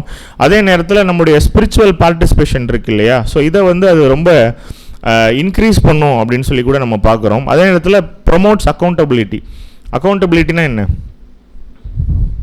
எப்படி சொல்லலாம்? அக்கௌண்டபிலிட்டினா தேவனுக்கு ஒரு வேளை கணக்கு கொடுக்குறோன்னு வச்சுக்கோங்களேன், நம்ம வாழ்க்கையில் செய்யக்கூடிய எல்லா காரியங்களிலும் இந்த உடன்படிக்கை பிற்பாடு இந்த விஷயத்துலையும் கூட இது நம்ம கொடுக்கக்கூடிய கணக்கை வந்து என்ன பண்ணுது அப்படின்னா சரிபார்த்து கொள்வதற்கு ரொம்ப உதவிகரமாக இருக்குது. உதாரணத்துக்கு நாம் எடுக்கக்கூடிய நம்ம கரங்களை உயர்த்தக்கூடிய எல்லா விஷயத்துக்கும் நாம் என்ன பண்ணுறோம் அப்படின்னா தேவனுக்கு என்ன பண்ணுறோம், கணக்கு ஒப்புவிக்கிறோம். இந்த ஒரு விஷயம் வந்து நன்மையா அப்படின்னு கேட்டால் நன்மையான விஷயம். ஏன்னா அடிக்கடி என்ன தேவன்கிட்ட சொல்ல ட்ரை பண்ணுறோன்னா, உம்முடைய சித்தத்தை நான் என்ன பண்ணுறேன், இங்கிருந்து நான் இங்கே நின்று செயல்படுத்துகிறேன் இந்த இடத்துல தேவனே அப்படின்னு சொல்லும் பொழுது தேவன் நிச்சயம் அதில் பிரியப்படுவார்னு சொல்லி கூட பார்க்குறோம். அதே நேரத்தில் என்ன கூட நம்ம கேட்குறோம் அப்படின்னா, ஒவ்வொரு வருடமும் எலெக்ஷன் நடக்கும் பொழுது 75% வந்து யார் வந்து இந்த ஒரு வாக்குகளை பெறுகிறார்களோ அவர்கள் என்ன பண்ணுறாங்க, ஊழியக்காரர்களாக தேர்ந்தெடுக்கிறாங்க அப்படின்னு சொல்லி கூட பார்க்குறோம். ஸோ ஏன் அதை 100% வைக்கக்கூடாது? ஏன் வைக்கக்கூடாது? வைக்கலாம். நீங்கள் 75% சொன்னால் கூட 100% ஒரு சகோதரன் பர்ஃபெக்டாக இருக்கு, ஒரு 100% அந்த சகோதரன் வந்து அதுக்கு எலிஜிபிள்னு நீங்கள் ஃபீல் பண்ணும்பொழுது சில நேரம் என்ன நடக்கும், எக்லிஷியாவே எல்லாருமே ஏகமாக என்ன பண்ணுவாங்க, கரங்களை உயர்த்தி அவங்களுடைய முடிவை வந்து தெரிவிப்பாங்க. ஏன் 75% அப்படிங்கும்பொழுது கூட யாருமே எப்படி இருக்க மாட்டாங்க, 100% பர்ஃபெக்டாக கிறிஸ்து மாதிரி நம்ம என்ன பண்ண முடியாது, எதிர்பார்க்க முடியாது. ஸோ அதில் சில கன்செஷன்ஸ் இருக்குது இந்த ஒரு விஷயத்தில். சில நேரம் இதை எப்படி கூட புரிஞ்சுக்கலாம் அப்படின்னா, 75% அதற்கு மேலே எடுக்கிறவங்க இந்த எக்லிஷாவை வழிநடத்தினா நலமாக இருக்கும் அப்படிங்கிறது 7ஆம் தூதனுடைய கருத்தாக கூட இருந்தால் கூட, ஒருவேளை அந்த சபையில் ஒருவேளை எல்லாருக்கும் ஒரு 100% வாக்குகள் கிடைக்குது அப்படின்னா அது அந்த எக்லிஷாக்கு எவ்வளோ பெரிய ஒரு பிளெஸ்ஸிங்காக இருக்கும் அப்படிங்கிறத யோசிச்சு பாருங்கள். ஸோ நாம் என்ன பண்ண வேண்டாம் அப்படின்னா, கால்குலேட்லாம் பண்ணி பார்த்துட்டு இருக்க வேண்டாம் மைண்டில், இவங்க வருவாங்களா அவங்க வருவாங்களா, 75 வருமா இல்லை 74 நின்றுமா, அதெல்லாம் நம்முடைய வேலையே கிடையாது. நம்முடைய ரோல் என்ன அப்படின்னா, கரெக்டான ஒரு முடிவை அன்றைக்கி நம்முடைய எக்லிஷா வழிநடத்தக்கூடியவங்களுடைய அந்த எலெக்ஷனில் என்ன பண்ணலாம் அப்படின்னா தேவனுக்கு முன்பாக தெரிவிக்கலாம் அப்படிங்கிறத பார்க்குறோம். யூஸ்வலாக ஒரு குழந்தை இருக்குது, அந்த குழந்தை வந்து அப்பா மாதிரியே இருக்குது அப்படின்னா என்ன சொல்லுவாங்க, யூஸ்வலாக அப்பா மாதிரியே இருக்குது இந்த குழந்தை, இந்த குழந்தை அறிவில் நல்லா படிக்குது, அந்த அப்பாவும் நல்லா படிச்சிருக்காருன்னு வச்சுப்போமே, என்ன சொல்லுவாங்க, அப்பா மாதிரியே இந்த பையன் என்ன பண்ணுறான், எல்லாமே ரொம்ப பிரெயினியாக இருக்கான், சகோதரிகள் எதுவும் காயப்படுத்தலை. சில நேரம் அம்மா மாதிரியே என்ன சொல்லுவாங்க, அம்மா மாதிரியே இருக்கான் அப்படின்னு சொல்லுவாங்க. ஏன் இந்த இடத்துல இந்த இடியமில் வந்து அப்பா அப்படின்னு சொல்கிறோன்னா தேவனோட கம்பேர் பண்ணி பார்க்குறதுக்காக. உதாரணத்துக்கு ஒரு அப்பாவை போலவே ஒரு பையன் டிட்டோவாக பண்ணும்பொழுது என்ன சொல்லுவாங்க சுற்றி இருக்கவங்க, சரி என்ன மாதிரி அப்பா பாரு 8 அடி பாஞ்சா பையன் எப்படி இருக்கான், 16 அடி பையனா, அப்பாவோட ரொம்ப வைப்ரண்ட்டாக இருக்கான் அப்படின்னு சொல்லுவாங்க. ஆனால் இங்கே லிட்டரலாக என்ன நடக்குது அப்படின்னா, அப்பா என்ன நினைக்கிறாரோ அதை செஞ்சு முடிக்கிறதுக்கு ஒரு பையன் வந்தார். யார் அவர்? ஆண்டவராகிய இயேசு கிறிஸ்து. அவர் என்ன பண்ணார், பூமியில் வந்து அப்பாவுக்கு என்ன பிடிக்குமோ அதை அப்படியே செஞ்சு காட்டினார். பையனை பார்க்கும்பொழுது என்ன யாரையே பார்த்த மாதிரி இருக்கும், ஆக்சுவலாக அப்பாவோட குணலட்சணங்களை அப்படியே பார்க்குற மாதிரியே இருக்கும். அப்படிங்கும் பொழுது கூட அப்போ அதை ஃபாலோ பண்ணி வர நாம் இப்போ யார் மாதிரி இருக்கணும், நாமளும் எப்படி தான் இருக்கணும், கிறிஸ்துவோட அடிச்சுவடுகளை பின்பற்றணும். தேவன் ஒரு முடிவு எடுக்கிறாரு, கிறிஸ்து ஒரு முடிவு எடுக்கிறாங்கன்னா அது ரெண்டும் ஒன்றா இருக்கும். அவர்கள் எடுக்கக்கூடிய முடிவும் நாம் எடுக்கக்கூடிய முடிவும் ஒன்றா இருந்தால் எப்படி இருக்கும், அப்போ தான் என்ன பண்ண முடியும் அப்படின்னா அது தேவனை மகிமைப்படுத்தக்கூடிய ஒரு விஷயமா இருக்கும். உதாரணத்துக்கு இன்னும் ஒரு 2 வாரம் கழித்து இந்த பாண்டிச்சேரி எக்லிஷியாவில் ஹாலில் ஏசு கிறிஸ்து வந்து உட்காந்துருக்காரு நம்ம மத்தியில். லிட்டரலாக நம்மளை சுற்றி தான் இருக்கார், ஆனால் ஒரு பர்சன் மாதிரி இங்கே வந்து உட்காந்துருக்காரு. அப்படிங்கும் பொழுது அவர் ஒரு வேளை இந்த எக்லிஷியாவில் ஒரு 1 ஆஃப் த மெம்பராக இருந்து அவர் கரங்களை உயர்த்தா எப்படி உயர்த்துவார், அப்பாவுக்கு நான் என்ன பண்ணால் எங்கள் அப்பாவுக்கு பிடிக்குமோ அது என்ன பண்ணுவார், கரெக்டாக தெரிஞ்சுட்டு பண்ணுவார். இப்போ நாம் இந்த 2 வாரம் கழித்து இந்த ஊழியர்களை தேர்ந்தெடுக்கக்கூடிய விஷயத்தில் நாம் கரங்களை உயர்த்தும் பொழுது என்ன சிந்தைகளை உயர்த்தலாம், ஒருவேளை நான் கிறிஸ்து இந்த இடத்துல இருந்தால் என்ன முடிவு எடுப்பாரோ இந்த சூழ்நிலைக்கு அதே ஒரு கைடன்ஸை பரிசுத்தாவினுடைய வழிநடத்தல் மூலமாக நாம் என்ன பண்ணலாம், அப்படியே செய்யும் பொழுது பிதா மகிமைப்படுவாரா மாட்டாரா? நிச்சயம் படுவார். அது யாருக்கு தான் ஆசீர்வாதமாக அமையும், நம்ம அப்படி நேர்த்தியாக எடுக்கக்கூடிய முடிவுகள் கூட நம்முடைய சபைக்கு நேர்த்தியாக முடியும் அப்படின்னு. அப்போ எப்படி கிறிஸ்து செய்கிறது வந்து அப்படியே அவங்க அப்பா செய்கிறது போல் நம்முடைய பிதாவுக்கு தேவனுடைய சிந்தை போல் ஒத்து போச்சோ, நாம் எடுக்கக்கூடிய முடிவுகளும் எப்படி இருக்கணும் அப்படின்னா அந்த சிந்தைக்கு ஒத்து போகக்கூடிய ஒரு விஷயமா இருக்கணும். இதான் அக்கௌண்டபிலிட்டின்னு சொல்கிறது, கணக்கு ஒப்புவிக்கிறது தேவன்கிட்ட, கடமைக்காக இல்லை.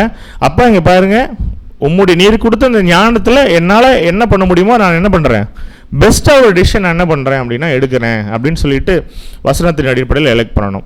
சில நேரத்தில் கூட மூப்பர்களின் எண்ணிக்கையை வந்து என்ன பண்ணுவாங்க, சில நேரங்களில் முன்கூட்டியே வந்து டிஸ்கஸ் பண்ணுவாங்க. ஸோ பண்ணலாமா அதெல்லாம், அந்த ஒரு விஷயங்கள்லாம் இல்லை. அதிகமான மூப்பர்கள் என்ன, எக்லீஷியாவுக்கு ஆசீர்வாதம் தான். ஆனால் அந்த அதிகமான மூப்பர்களோ இல்லை கம்மியான மூப்பர்களோ லாஜிக் என்ன அப்படின்னா, அவங்க தகுதி உள்ளவர்களாக இருக்கணும் வசனத்தின் அடிப்படையில் அப்படிங்கிறத கூட பார்க்குறோம். சில நேரம் எப்படி செலக்ட் பண்ணிவிடுவோம் எல்டர்ஸை கூட சூஸ் பண்ணும்பொழுது அப்படின்னா, நாம இல்லை, ஒருவேளை மாம்ச பிரகாரமான சிந்தையில் இருக்கோம், சத்தியத்தில் உள்ள தெளிவு இல்லை, எலெக்ஷன் சப்ஜெக்ட்ஸ் சில நேரம் நமக்கு புரியலை அப்படின்னா கூட என்ன பண்ணுவதற்கு வாய்ப்புகள் உண்டு. ஃப்ளெஷ்லியாக நம்ம கண்ணுக்கு நேராக பார்க்கக்கூடிய ஒரு பார்வையில் என்ன பண்ணிடுவோம் அப்படின்னா, சில நேரம் மூப்பர்களை கூட தேர்வு செய்கிறதுக்கு நம்ம அந்த தவறான முடிவு எடுப்பதற்கு கூட வழிவகுக்கிறதுக்கு வாய்ப்புகள் உண்டு. எப்படி அப்படின்னா, பிரதர் ரொம்ப அழகாக எழுதுகிறாங்க. உதாரணத்துக்கு ஒரு சபையார் இருக்காங்க, ஒரு சகோதரன் இருக்காங்க. அந்த சகோதரன் வந்து ரொம்ப வெல்த்தியாக இருக்காருன்னு வச்சுப்போமே. இப்போ நமக்கு என்ன தேவைப்படுது இந்த எக்லீஷியாவை டெவலப் பண்ணுறதுக்கு? சில ஃபினான்ஷியல் நீட்ஸ் கூட இருக்குது. என்ன மாம்சமாக திங்க் பண்ணிடக்கூடாது அப்படின்னா, நாளைக்கு அந்த பிரதரை எல்டராக சூஸ் பண்ணோம் அப்படின்னா அவர் நிறைய கான்ட்ரிபியூட் பண்ணுவார். அந்த பிரதரை நாளைக்கு டீக்கனாக சூஸ் பண்ணோன்னா அஃப்கோர்ஸ் யாராக இருந்தாலும் அவங்களுடைய செல்வாக்குகள் என்ன பண்ண போகிறாங்க, தேவனுக்காக பயன்படுத்த தான் போகிறாங்க. பட் ஆனால் வசனத்துக்கு உண்டான தகுதியை அவங்க வந்து பெறலை. ஆனால் அதே நேரத்தில் அவங்க கிட்ட இந்த பூமிக்குரிய ஆசீர்வாதங்கள் இருக்குது அப்படிங்கிற போது பண்ணிடக்கூடாது. உதாரணத்துக்கு நான் பார்க்கும் பொழுது அவர் என்கிட்ட ரொம்ப அன்பானவராக இருக்கார், ஒரு சகோதரனோ. அப்படி இருக்கும் பொழுது ஆனால் மற்றவர்கள் இடத்துல அவர் நற்சாட்சி பெறலை அப்படிங்கும் பொழுது சில நேரம் என் மாம்சம் என்ன தூண்டும், நமக்கே தெரியும். ஆனால் நம்மக்கிட்ட ஒரு நல்ல க்ளோஸாக இருக்காருங்கிறதுக்காக என்ன பண்ணிவிடுவோம், சில நேரம் கரங்களை வந்து உயர்த்திடுவோம் இல்லையா? இதனால் மேபி நம்ம பக்கத்து வீடாக இருக்கலாம், இல்லை நமக்கு ரொம்ப க்ளோஸ் நியர்பையாக இருக்கலாம், இல்லை நம்ம வேலை செய்யக்கூடிய அலுவலகங்களே சில நேரம் என்ன பண்ணலாம், அந்த சகோதரன் கூட வேலை செய்யலாம், இல்லை நமக்குள்ளே சில பரிவர்த்தனைகள் நடக்கலாம் அன்பின் நிமித்தமாக. அதெல்லாம் மைண்டில் வச்சுட்டு என்ன பண்ணிடக்கூடாது, என்றைக்குமே ஒரு சகோதரனை மாம்ச பிரகாரமாக என்ன பண்ணிடக்கூடாது அப்படின்னா எலெக்ட் பண்ணிடக்கூடாது. பிரதர் அதான் சொல்கிறார், ஒரு சகோதரன் அவருடைய வெளிப்புறமான தோற்றத்தை வச்சோ, அவருடைய மெட்டீரியல் பொசிஷன்ஸ், அவர்கிட்ட என்னென்ன செல்வங்கள் இருக்குங்கிறத வச்சோ, அவர் ஒருவேளை என்னுடைய உறவினராக இருக்காரு அப்படின்னா அந்த ஃபேமிலி கனெக்ஷன்ஸை வச்சோ அவங்கள என்ன பண்ணிடக்கூடாது அப்படின்னா ஊழியக்காரர்களை எக்காரணத்து கொண்டும் தேர்ந்தெடுத்துடக்கூடாது அப்படிங்கிறார். For servants of the church only those of a humble heart must be elected, those are very good knowledge of the truth and who demonstrate a sincere desire to serve the lord அப்படின்னு. அதாவது யாருக்கு ஒருவருக்கு வந்து ரொம்ப ஹம்பிளான heart இருந்து அவர்கள் தேவனுடைய வேலையை செய்வதற்கு தகுதி உள்ளவர்களாக இருக்கிறாங்களோ நம்ம என்ன பண்ணலாம், அவங்கள ஒருவேளை அவங்க சொந்தக்காரங்கனாலும் பண்ணலாம், மாடி வீடாக இருந்தாலும் எலெக்ட் பண்ணலாம், தப்பே கிடையாது. ஆனால் ஒருவேளை அந்த தகுதிகள் எதுவுமே இல்லை, ஆனால் நம்மக்கிட்ட மாம்ச பிரகாரமாக ரொம்ப க்ளோஸாக இருக்காங்க அப்படிங்கிறதுக்காக என்ன பண்ணிடக்கூடாது, பண்ணவே கூடாது. ஒருவேளை சகோதரி இருக்காங்க, அவங்களுடைய கணவன் வந்து இந்த ஒரு எலெக்ஷனில் வந்து பங்கு பெறுறாங்க அப்படிங்கும் பொழுது சில நேரம் என்ன தோணும், நாளைக்கு யாராவது பார்த்துட்டாங்கன்னா நம்ம கை தூக்காதது அது நம்ம ஹஸ்பண்டுக்கு ஏதோ ஒரு டிஸ்கிரேஸ் கொண்டு வர மாதிரி ஆகிடும் இல்லையா? சில நேரம் என்ன பண்ணுவோம், நான் என்னுடைய கணவனுக்கு கீழ்ப்படுகிறேன் அப்படிங்கிற ஒரு விஷயம் இருக்கணும், டிவைன் ஆர்டர் இருக்கணும். தேவன், கிறிஸ்து, அதுக்கப்புறம் சபைங்கும் பொழுது குடும்பத்தின் தலைவன் தான் டிசிஷன் மேக்கிங்காக இருப்பாங்க எல்லா இடத்துலையுமே. ஆனால் இந்த ஒரு இடத்துல என்ன பண்ணணும் அப்படின்னா, ஒருவேளை நம்முடைய தம்பியோ அண்ணனோ இல்லை நம்முடைய கணவனோ அந்த ஒரு ரோலுக்கு வந்து தகுதி இல்லை அப்படின்னு தோணுதுன்னா என்ன பண்ணலாம், தப்பாக நினச்சா பரவாயில்ல. ஆக்சுவலி எக்லீஷியா மெம்பர்ஸ் வந்து கேட்கக்கூடாது, நீங்கள் ஏங்க உங்கள் ஹஸ்பண்ட்கே கை தூக்கலை அப்படின்னு கேட்கக்கூடாது. ஒருவேளை யாரோ தவறி கேட்டுட்டா கூட அதை எப்படி எடுத்துக்கணும், நம்ம ஈஸியாக நம்ம அதுக்கு எதுவும் காரணம் சொல்ல தேவையில்ல. தேவன் வெளிப்படுத்தினா என்ன பண்ணிட்டேன், என்னோட டிசிஷனை செஞ்சுட்டேங்கிறத மனசுக்குள்ளே நினச்சிட்டு என்ன பண்ணிடலாம், அமைதியாக கடந்து போயிடலாம். இந்த மாதிரியான சூழ்நிலைகள் தான் நம்ம மத்தியில் வரும் இல்லையா? சொந்தக்காரங்களாகவே இருப்பாங்க, சில நேரம் கரம் தூக்கலைன்னா என்ன நினைப்பாங்க, ஒருவேளை சொந்தம் விட்டுருமோ அப்படின்னு நினைப்பாங்க. சொந்தம் யாருக்கும் ஆக்சுவலி விடக்கூடாது அப்படின்னா நமக்கும் தேவனுக்கும், நமக்கும் கிறிஸ்துவுக்கும், நம்முடைய சபை அங்கங்களுக்கும் நமக்கும் என்ன பண்ணக்கூடாது, என்றைக்குமே விடக்கூடாதே தவிர இந்த மாம்ச பிரகாரமான சொந்தங்கள்லாம் என்ன பண்ணியாச்சு, நம்ம ஆல்ரெடி ஞானஸ்நானம் எடுக்கும்பொழுது என்ன பண்ணியாச்சு, முழுக்கு போட்டாச்சு அந்த எல்லா விஷயத்துக்குன்னு சொல்லி கூட பார்க்குறோம். அண்ட் அதே நேரத்தில் என்ன கிளியராக புரிஞ்சுக்கணும் அப்படின்னா, ஊழியர்களை தேர்ந்தெடுக்கும் பொழுது கூட அநேக ஊழியர்கள் நம்ம வந்து சூஸ் பண்ணுவோம், நாமினேட் பண்ணுவோம், எலெக்ட் பண்ணுவோம், நம்மளை நிறைய வழிநடத்திட்டே வந்துட்டு இருப்பாங்க. நம்ம அகைன் மறுபரிசோதனை பண்ணி பார்க்கணும். ஒரு சகோதரனை நம்ம நாமினேட் பண்ணும் பொழுது அந்த சகோதரன் இந்த எக்லீஷியாவுக்காக உண்மையாலுமே பிரயாசப்பட்டு அநேக வேலைகளை செய்கிறாரா அப்படிங்கிறத பார்க்கணும். உதாரணத்துக்கு எக்லீஷியாவில் ஒரு வேலை இருக்குன்னு வச்சுப்போமே, எப்பொழுதுமே ஒரே சகோதரனே அந்த வேலையை செஞ்சுட்டே இருக்கார் அப்படின்னா நல்ல விஷயம்தான், தப்பு இல்லை. சில நேரம் ஒருத்தர் மீது அதிகமான ஒரு சுமைகள் வந்து போகுதா அப்படிங்கிறத கூட நம்ம என்ன பண்ணணும், பார்க்கணும்.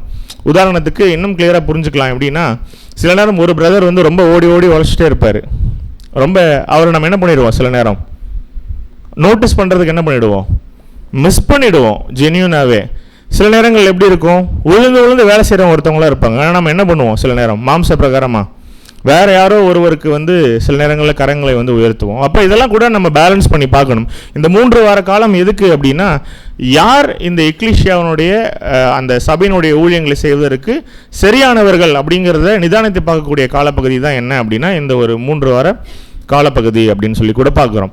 அப்போது என்ன கூட இந்த சபையினுடைய அந்த தெய்வீக ஒழுங்கு நடைமுறைப்படுத்தும் பொழுது என்ன ரொம்ப முக்கியம் அப்படிங்கிறது கூட நம்ம வசனத்தில் வாசிக்க கேட்கலாம். எபிரேயர் 10:25. எபிரேயர் 10:25 சபை கூடி வருதலை சிலர் விட்டுவிடுகிறது போல நாமும் விட்டுவிடாமல் ஒருவருக்கொருவர் புத்தி சொல்ல கடவோம். நாளானது சமீபித்து வருகிறதை எவ்வளவாய் பார்க்கிறீர்களோ அவ்வளவாய் புத்தி சொல்ல வேண்டும். அப்போ அநேக விஷயங்கள் நம்ம கிளியரா புரிஞ்சுக்கணும். இந்த தெய்வீக ஒழுங்குக்குள்ள நம்ம வரும்பொழுது, ஊழியக்காரர்களை நம்ம தேர்ந்தெடுக்கும் பொழுது அவருடைய ரோல் என்னவா இருக்கு அப்படின்னா, அதிகமான ஒரு புத்தி சொல்லக்கூடிய, கைட் பண்ணக்கூடிய ஒரு ரோலுக்கு இந்த எல்டர்ஸ் இருப்பாங்க அப்படிங்கிறத கூட நம்ம பார்க்குறோம். அப்படி பார்க்கும்பொழுது சில நேரங்களில் நமக்கு என்ன தோணும், என்ன நமக்கு ரொம்ப அட்வைஸ் பண்ணுறாங்களே அப்படிங்கிற மாதிரியான திங்கிங் கூட வரும். அவங்களுடைய ரோலே என்ன ஆக்சுவலி அதை சொல்கிறது தான் அவங்களுடைய வேலையே அப்படின்னு சொல்லி கூட பார்க்குறோம். ஆனால் இவர்கள் சொல்லும் பொழுது கூட எப்படி சொல்லுவாங்க அப்படின்னா, நீங்கள் தெரிஞ்சிக்கக்கூடிய ஊழியர்கள் வந்து ரொம்ப ஹம்பிளாக அந்த ஒரு விஷயத்த சொல்லுவாங்க. இந்த எப்படி சொல்லும் பொழுது கூட ஒரு ஆத்மாவை ஆதாயப்படுத்தணுங்கிற எண்ணத்தில் தான் சொல்லுவாங்களோ, அதே போலவே தான் தேவன் இந்த ஒரு சபையை ஆதாயப்படுத்தணும் அப்படின்னு நினைக்கும் பொழுது கூட அவர் எதிர்பார்க்கறது என்ன அப்படின்னா, தெய்வீக ஒழுங்கை ஃபாலோ பண்ணும் பொழுது இங்கே என்ன இருக்கும் அப்படின்னா ஒரு ஐக்கியம் இருக்கும் சபையில். எங்கேயாவது ரொம்ப சண்டையாகி ரொம்ப மனக்கசப்பாகி அந்த மாதிரி போகிறதுக்கு வாய்ப்பு இருக்கா? எப்போ இருக்குது அப்படின்னா, நாம் ஒருவேளை அந்த தெய்வீக ஒழுங்காக ஃபாலோ பண்ணலன்னா, ஒருவேளை டிவைன் அரேஞ்ச்மெண்ட்டை கரெக்டாக நம்ம ஃபாலோ பண்ணும்பொழுது நம்முடைய சிந்தை எப்படி இருக்கணும், மாம்ச பிரகாரமாகவும் முடிவெடுக்கக்கூடாது, அதே நேரத்தில் நீதியை செய்யணும். நம்ம அழகாக செய்யும் பொழுது சபை ஐக்கியம் வந்து எப்படி இருக்கணும் அப்படின்னா ஒரு ஒன்னஸில் இருக்கணும் அப்படிங்கிறத பார்க்குறோம். எப்போ ஒன்னஸில் இருக்கும், நாம் நம்முடைய டிசிஷனை கரெக்டாக எடுத்துட்டோம்னாலே இந்த சபை எப்படி இருக்கும் அடுத்த ஒரு வருடத்துக்கு அந்த ஒரு ஒன்னஸில் ரொம்ப அழகாக வளரும் அப்படிங்கிறத கூட நம்ம பார்க்குறோம். ஸோ நம்முடைய சபை ஐக்கியம் தேவன் விரும்புகிற மாதிரி இருக்கணும், வளரணும். அப்படி இருக்கும் பொழுது எப்படி இந்த சபையை வந்து வழிநடத்தக்கூடிய ஊழியர்களை நம்ம தேர்ந்தெடுப்பது அப்படிங்கிறத நம்ம பாயிண்ட்குள்ளே போயிடலாம். மூப்பர்கள் அப்படின்னு சொல்லி கூட பார்க்குறோம். யார் மூப்பர்கள் ஆக்சுவலி? நமக்கு ரொம்ப பேசிக்காக இருக்கா கொஷின். யார் மூப்பர்கள்? நமக்கு என்ன வேலை செய்யணும் மூப்பர்கள் வந்து? நாம் கரங்களை உயர்த்தி நம்ம எக்லீஷியாவில் நம்மளை வழிநடத்துவதற்கு எல்டர்ஸை வந்து சூஸ் பண்ணுறோம் இல்லைங்களா? கரங்களை உயர்த்தி சூஸ் பண்ணுறோம். அவங்களுடைய ரோல் என்னவாக இருக்கும்? ஓகே, அவங்க என்ன பண்ணுவாங்க? ஸ்பிரிச்சுவலாக நமக்கு நிறைய விஷயங்கள் என்ன பண்ணுவாங்க? ஃபீட் பண்ணுவாங்க. நம்ம இத்தனை நாள் நம்ம அதிகமாக கேட்கக்கூடிய விஷயமே என்ன? மூப்பர்கள் வந்து நமக்கு ஆவிக்குரிய ஒரு வளர்ச்சிக்கு நம்மளை வழிநடத்துவாங்க அப்படிங்கிறது எந்த ஒரு மாற்று கருத்தும் இல்லை. கண்டிப்பாக அவங்க அதை தான் செய்வாங்க. அவங்க அந்த 1 தீமோத்தேயு 3:1 கூட வாசிச்சிடலாம். 1 தீமோத்தேயு 3:1 கண்காணிப்பை விரும்புகிறவன் நல்ல வேலையை விரும்புகிறான், இது உண்மையான வார்த்தை. ஓகே, இந்த வசனங்கள் கூட நம்ம அநேக முறை விளக்கங்கள் பார்த்துருக்கோம். கண்காணிப்பை விரும்புகிறவங்க என்ன பண்ணுறாங்களாம்? ஒரு நல்ல வேலையை விரும்புகிறான், இது உண்மையான வார்த்தை. அப்போது எல்டர்ஸாக இருக்கிறவங்க என்றைக்குமே நீங்கள் நல்லா யோசிச்சு பார்க்கணும். ஒருவேளை நாம் சரியான எல்டர்ஸ் அப்பாயிண்ட் பண்ணியிருக்கோம் நம்முடைய எக்லீஷியாவுக்கு அப்படிங்கும்பொழுது அவங்களுடைய சிந்தை ஃபுல்லாகவே எப்படி இருக்கணும் அப்படின்னா, நம்முடைய ஆவிக்குரிய வளர்ச்சிக்கு தேவன்ட்ட அவங்க கணக்கு கொடுக்குறவர்களாக வந்து இருப்பாங்க. அதே நேரத்தில் ஒரு டஃப்பான சூழ்நிலை நம்ம கடந்து போகிறோம் அப்படின்னா அதற்கு யார் வந்து நமக்கு உதவிகரமாக இருப்பாங்க அப்படின்னா எல்டர்ஸ். சில நேரம் நம்ம என்ன பண்ணிடுவது உண்டு அப்படின்னா, அவர்களுடைய ரோல்ஸ் அண்ட் ரெஸ்பான்சிபிலிட்டிஸ் சில நேரம் வந்து நம்ம என்ன பண்ணிடுறோம் அப்படின்னா தவறாக கையாளுவதற்கு கூட என்ன பண்ணுறதுக்கு இருக்குது அப்படின்னா சூழ்நிலைகள் அமைவதற்கு வாய்ப்புகள் இருக்குது. அப்போது இந்த சபையினுடைய வழிநடத்தக்கூடிய பொறுப்பில் உள்ளவங்களுக்கு சில குவாலிட்டிஸ் இருக்கணும் அப்படிங்கிறத கூட வசனம் அதிகமாக சொல்லுது இல்லைங்களா? ஸோ அவங்க எப்படி அந்த எக்லீஷியாவை வழி நடத்தணும் அப்படிங்கிறதெல்லாம் கூட நம்ம பின்னாடி பார்க்கலாம், வாசிக்க வேண்டாம். ஸோ இந்த 1 பேதுரு 5:2, 5:3 என்ன சொல்லணும் அப்படின்னா, என்ன சொல்லும் அப்படின்னா, ஒரு சபைக்கு மூப்பர்களாக நீங்கள் எடுக்கப்பட்டவங்க இந்த மந்தையை வந்து எப்படி அவங்க வழி நடத்தணும், எப்படி ரொம்ப வந்து பர்சனல் ஒரு பெனிஃபிட்ஸ்க்காக வந்து அவங்க வழி நடத்தக்கூடாது, ஒரு சுயத்துக்காக வழி நடத்தக்கூடாது, எப்படி அவங்க ரொம்ப ஜெனரஸாக அவங்கள ஆவிக்குரிய வழியில் வந்து கைட் பண்ணி கொண்டு வரணும் இன்னும் ஒரு வருடத்துக்கு அப்படிங்கிறத அந்த ஊழியத்தை நம்ம அநேக வசனங்களில் கூட வாசிச்சிருக்கோம். ஆனால் மெயினாக அந்த எல்டர்ஸனுடைய ரோல் என்ன அப்படின்னா, they are our spiritual fathers. வசனமே என்ன சொல்லும் நமக்கு? மத்தேயு 23:9 பார்த்தா என்ன சொல்லும்? பூமியில் நீ யாரையும் என்ன பண்ணாத, பிதா என்று நீ என்ன பண்ணாத, கூப்பிடாத அப்படின்னு இருக்கும் பொழுது அப்போ எல்டர்ஸ் எல்லாம் ஃபாதர்ஸா அப்படின்னா அந்த அர்த்தத்தில் நம்ம சொல்ல வரல இந்த ஒரு பாயிண்ட்டு. ஸோ எல்டர்ஸனுடைய ரோல் என்ன அப்படின்னா அவங்க நமக்கு வந்து அப்பா ஒரு ஸ்தானத்திலேருந்து நமக்கு என்ன சொல்லுவாங்களோ, நம்மளை எப்படி ஒரு அப்பா வந்து ஒரு குழந்தைய நல்லா பார்த்துப்பாங்களோ அந்த மாதிரியான ஒரு ஊழியத்தை செய்யக்கூடியவர்கள் தான் யார் அப்படின்னா நம்மை நடத்தக்கூடிய அந்த மூப்பர்கள் அப்படின்னு சொல்லி கூட பார்க்குறோம். ஏன் ஸ்பிரிச்சுவல் ஃபாதர்ஸ் அப்படின்னா நமக்கு ஒரே அப்பா தான், பிதாவாகிய தேவன் தான். ஆனால் சத்தியத்தில் நமக்கு என்ன தேவை என்ன தேவையில்லை இந்த இனி வரக்கூடிய ஒரு இடத்திற்கு அப்படிங்கிற அந்த ஒரு முடிவை கூட யார் தான் எடுப்பா? சபையினுடைய மூப்பர்கள் எடுப்பாங்க அப்படின்னு சொல்லி கூட பார்க்குறோம். ஸோ அவங்க நம்ம லிட்டரலாக அப்பான்னு கூப்பிட தேவையில்லை போயிட்டு பார்க்கும் பொழுதெல்லாம். ஆனால் என்ன புரிஞ்சுக்கலாம் கிளியராக அப்படின்னா அவங்களுடைய ரோல் என்ன அப்படிங்கிறத புரிஞ்சுக்கலாம். ஸோ நம்முடைய ஸ்பிரிச்சுவல் டெவலப்மெண்ட்டுக்கு இது எல்லாத்துக்கும் யார் ரொம்ப பொறுப்பாளியாக இருக்காங்க அப்படின்னா மூப்பர்கள் வந்து பொறுப்பாளியாக இருக்காங்க அப்படின்னு சொல்லி கூட நம்ம பார்க்குறோம். அப்போ நமக்கு எந்த கடமையும் இல்லையா அப்படின்னா நாம் நம்முடைய ஒழுங்கை கரெக்டாக நீதியை சரியாக செஞ்சுட்டே இருக்கணும். தேவனுடைய திட்டத்தின்படி நம்மளை கரெக்டாக கைட் பண்ணக்கூடிய ஒர்க்கை யார் பண்ணுவாங்க அப்படின்னா எல்டர்ஸ் பண்ணிகிட்டே இருப்பாங்க அப்படின்னு சொல்லி கூட பார்க்குறோம். ரெண்டாவது, மூப்பர்கள் they are good communicators, they are one and only communicators அப்படின்னு சொல்லி கூட பார்க்குறோம். இது எப்படி கிளியராக புரிஞ்சுக்கலாம்? கம்யூனிகேட்டர்ஸ்னால் என்ன அப்படின்னா ஒரு connection between God and ecclesia அப்படிங்கிறத கூட நம்ம கிளியராக புரிஞ்சுக்கலாம். எப்படி பிரதர் இதெல்லாம் எங்களால் ஈஸியாக அக்செப்ட் பண்ணிக்க முடியாது இந்த பாயிண்ட்டை அப்படின்னா வசனம் என்ன சொல்லுதுங்கிறத கிளியராக வாசிக்கலாம். எபிரேயர் 13:7 வாசிக்கலாம். எபிரேயர் 13:7 தேவ வசனத்தை உங்களுக்கு போதித்து உங்களை நடத்தினவர்களை நீங்கள் நினைத்து அவர்களுடைய நடக்கையின் முடிவை நன்றாய் சிந்தித்து அவர்களுடைய விசுவாசத்தை பின்பற்றுங்கள். ஓகே, இன்னைக்கு உலக பிரகாரமான கிறிஸ்தவ மண்டலத்தில் என்ன சொல்கிறாங்க? பாஸ்டர்ஸோ ஃபாதர்ஸோ என்ன சொல்கிறாங்க? தேவன் என்ன பண்ணுவார்? எங்கள் மூலமாக தான் உங்ககிட்ட பேசுவார் அப்படின்னு சொல்லுவாங்க. நாம் என்ன பண்ணுவோம்? அதுக்கு பதில் என்ன சொல்லுவோம்? பாஸ்டர்ஸ் மூலமாக தான் தேவன் பேசணுமா, ஃபாதர்ஸ் மூலமாக தான் பேசணுமா, எங்ககிட்ட டைரெக்டாக பேச மாட்டாரா அப்படின்னு நம்ம கேட்போம் இல்லைங்களா? நமக்கே உள்ள நியாயமான கருத்து. அப்போ நம்ம ஜெபம் பாடத்தில் கூட பார்த்துருக்கோம் நமக்கும் பிதாவுக்கும் உள்ள தொடர்பு எப்படி இருக்குன்னு. அப்போது மூப்பர்கள் வந்து கம்யூனிகேட்டர்ஸ்னால் என்ன அப்படின்னா அர்த்தத்தை ரொம்ப தெளிவுள்ளவர்களாக நம்ம புரிஞ்சுக்கணும் அன்புக்குரிய சகோதர சகோதரிகள். உதாரணத்துக்கு ஒரு மூப்பர் இருக்கார் அப்படின்னா அவர் ஒரு ஆவிக்குரிய விஷயத்தை ஒரு ஆர்டிக்கலை படிக்கிறாரு அப்படின்னா அதை ஃபஸ்ட்டு வந்து யார்கிட்ட அவர் கம்யூனிகேட் பண்ணுவார்? சபை ஜனங்கள்கிட்ட. ஒரு நல்ல அருமையான ஒரு பாயிண்ட்டு இல்லை நம்ம நல்ல அருமையான ஒரு டிஸ்கோர்ஸ் வந்து நான் படிச்சிருக்கேன், ஒரு பாயிண்ட் இருக்குது அப்படின்னா ரொம்ப உற்சாகமாக ப்ரிப்பேர் பண்ணி தேவனுடைய வார்த்தைகளை நம்மக்கிட்ட வந்து சொல்லுவதற்காக நாம் ஏற்படுத்தின ஊழியக்காரர்கள் தான் யார் அப்படின்னா இந்த எல்டர்ஸ்ன்னு சொல்லி கூட பார்க்குறோம். அப்போ தே ஆர் கம்யூனிகேட்டர்ஸ். எப்படின்னா தேவன்கிட்ட நம்ம டைரெக்டாக பேசலாம். கிறிஸ்துவனுடைய நீதி வந்து என்ன பண்ணுது? நம்மளை வந்து கம்யூனிகேட் பண்ண வைக்குது, அதில் மாற்றுக்கருத்தே இல்லை. ஆனால் அநேக ஆவிக்குரிய ஏற்ற வேலை போஜனத்தை நமக்கு தரக்கூடியவர்கள் யாராக இருக்காங்க அப்படின்னா மூப்பர்களாக இருக்காங்க அப்படின்னு சொல்லி கூட நம்ம பார்க்குறோம். மூப்பர்களுடைய இன்னொரு முக்கியமான ரோல் என்ன அப்படின்னா தே ஆர் வாட்ச்மேன். வாட்ச்மேன் என்ன? காவல் காக்கிறவங்க. ஓகே, யாரை காவல் காக்கணும் இங்கே? ஓகே, சபையை. அப்போது நல்லா கிளியராக புரிஞ்சுக்கலாம். அவர்களுடைய ரோல் வந்து ரொம்ப ஈஸியான ரோல் கிடையாது நம்ம நினைக்கிற மாதிரி. ஏன் அப்படின்னா அவங்க எப்போதும் என்ன பண்ணிகிட்டு இருக்கணும்? விழிப்புள்ளவர்களாக இருக்கணும். ஒரு வாட்ச்மேன் தூங்கிட்டே இருந்தால் என்ன ஆகும்? ஒரு நாக்கடை இருக்குது, ஒரு வாட்ச்மேன் இருக்கார், தூங்கிட்டே இருக்காங்க, என்ன ஆகும் லிட்ரலாக? ஸோ அந்த மாதிரி தான் ஒரு எல்டர்ஸாக இருக்கவங்க எப்போதுமே என்ன பண்ணுவாங்க? ஒரு அவேர்னஸோடு தான் இருப்பாங்க. எக்லிஷியாவில் என்ன நடக்குது அப்படிங்கிற ஒரு புரிதல் யாருக்கு இருக்கும்? எப்போதுமே மூப்பர்களுக்கு வந்து நிச்சயமாக இருக்கும் அப்படின்னு சொல்லி கூட பார்க்குறோம்.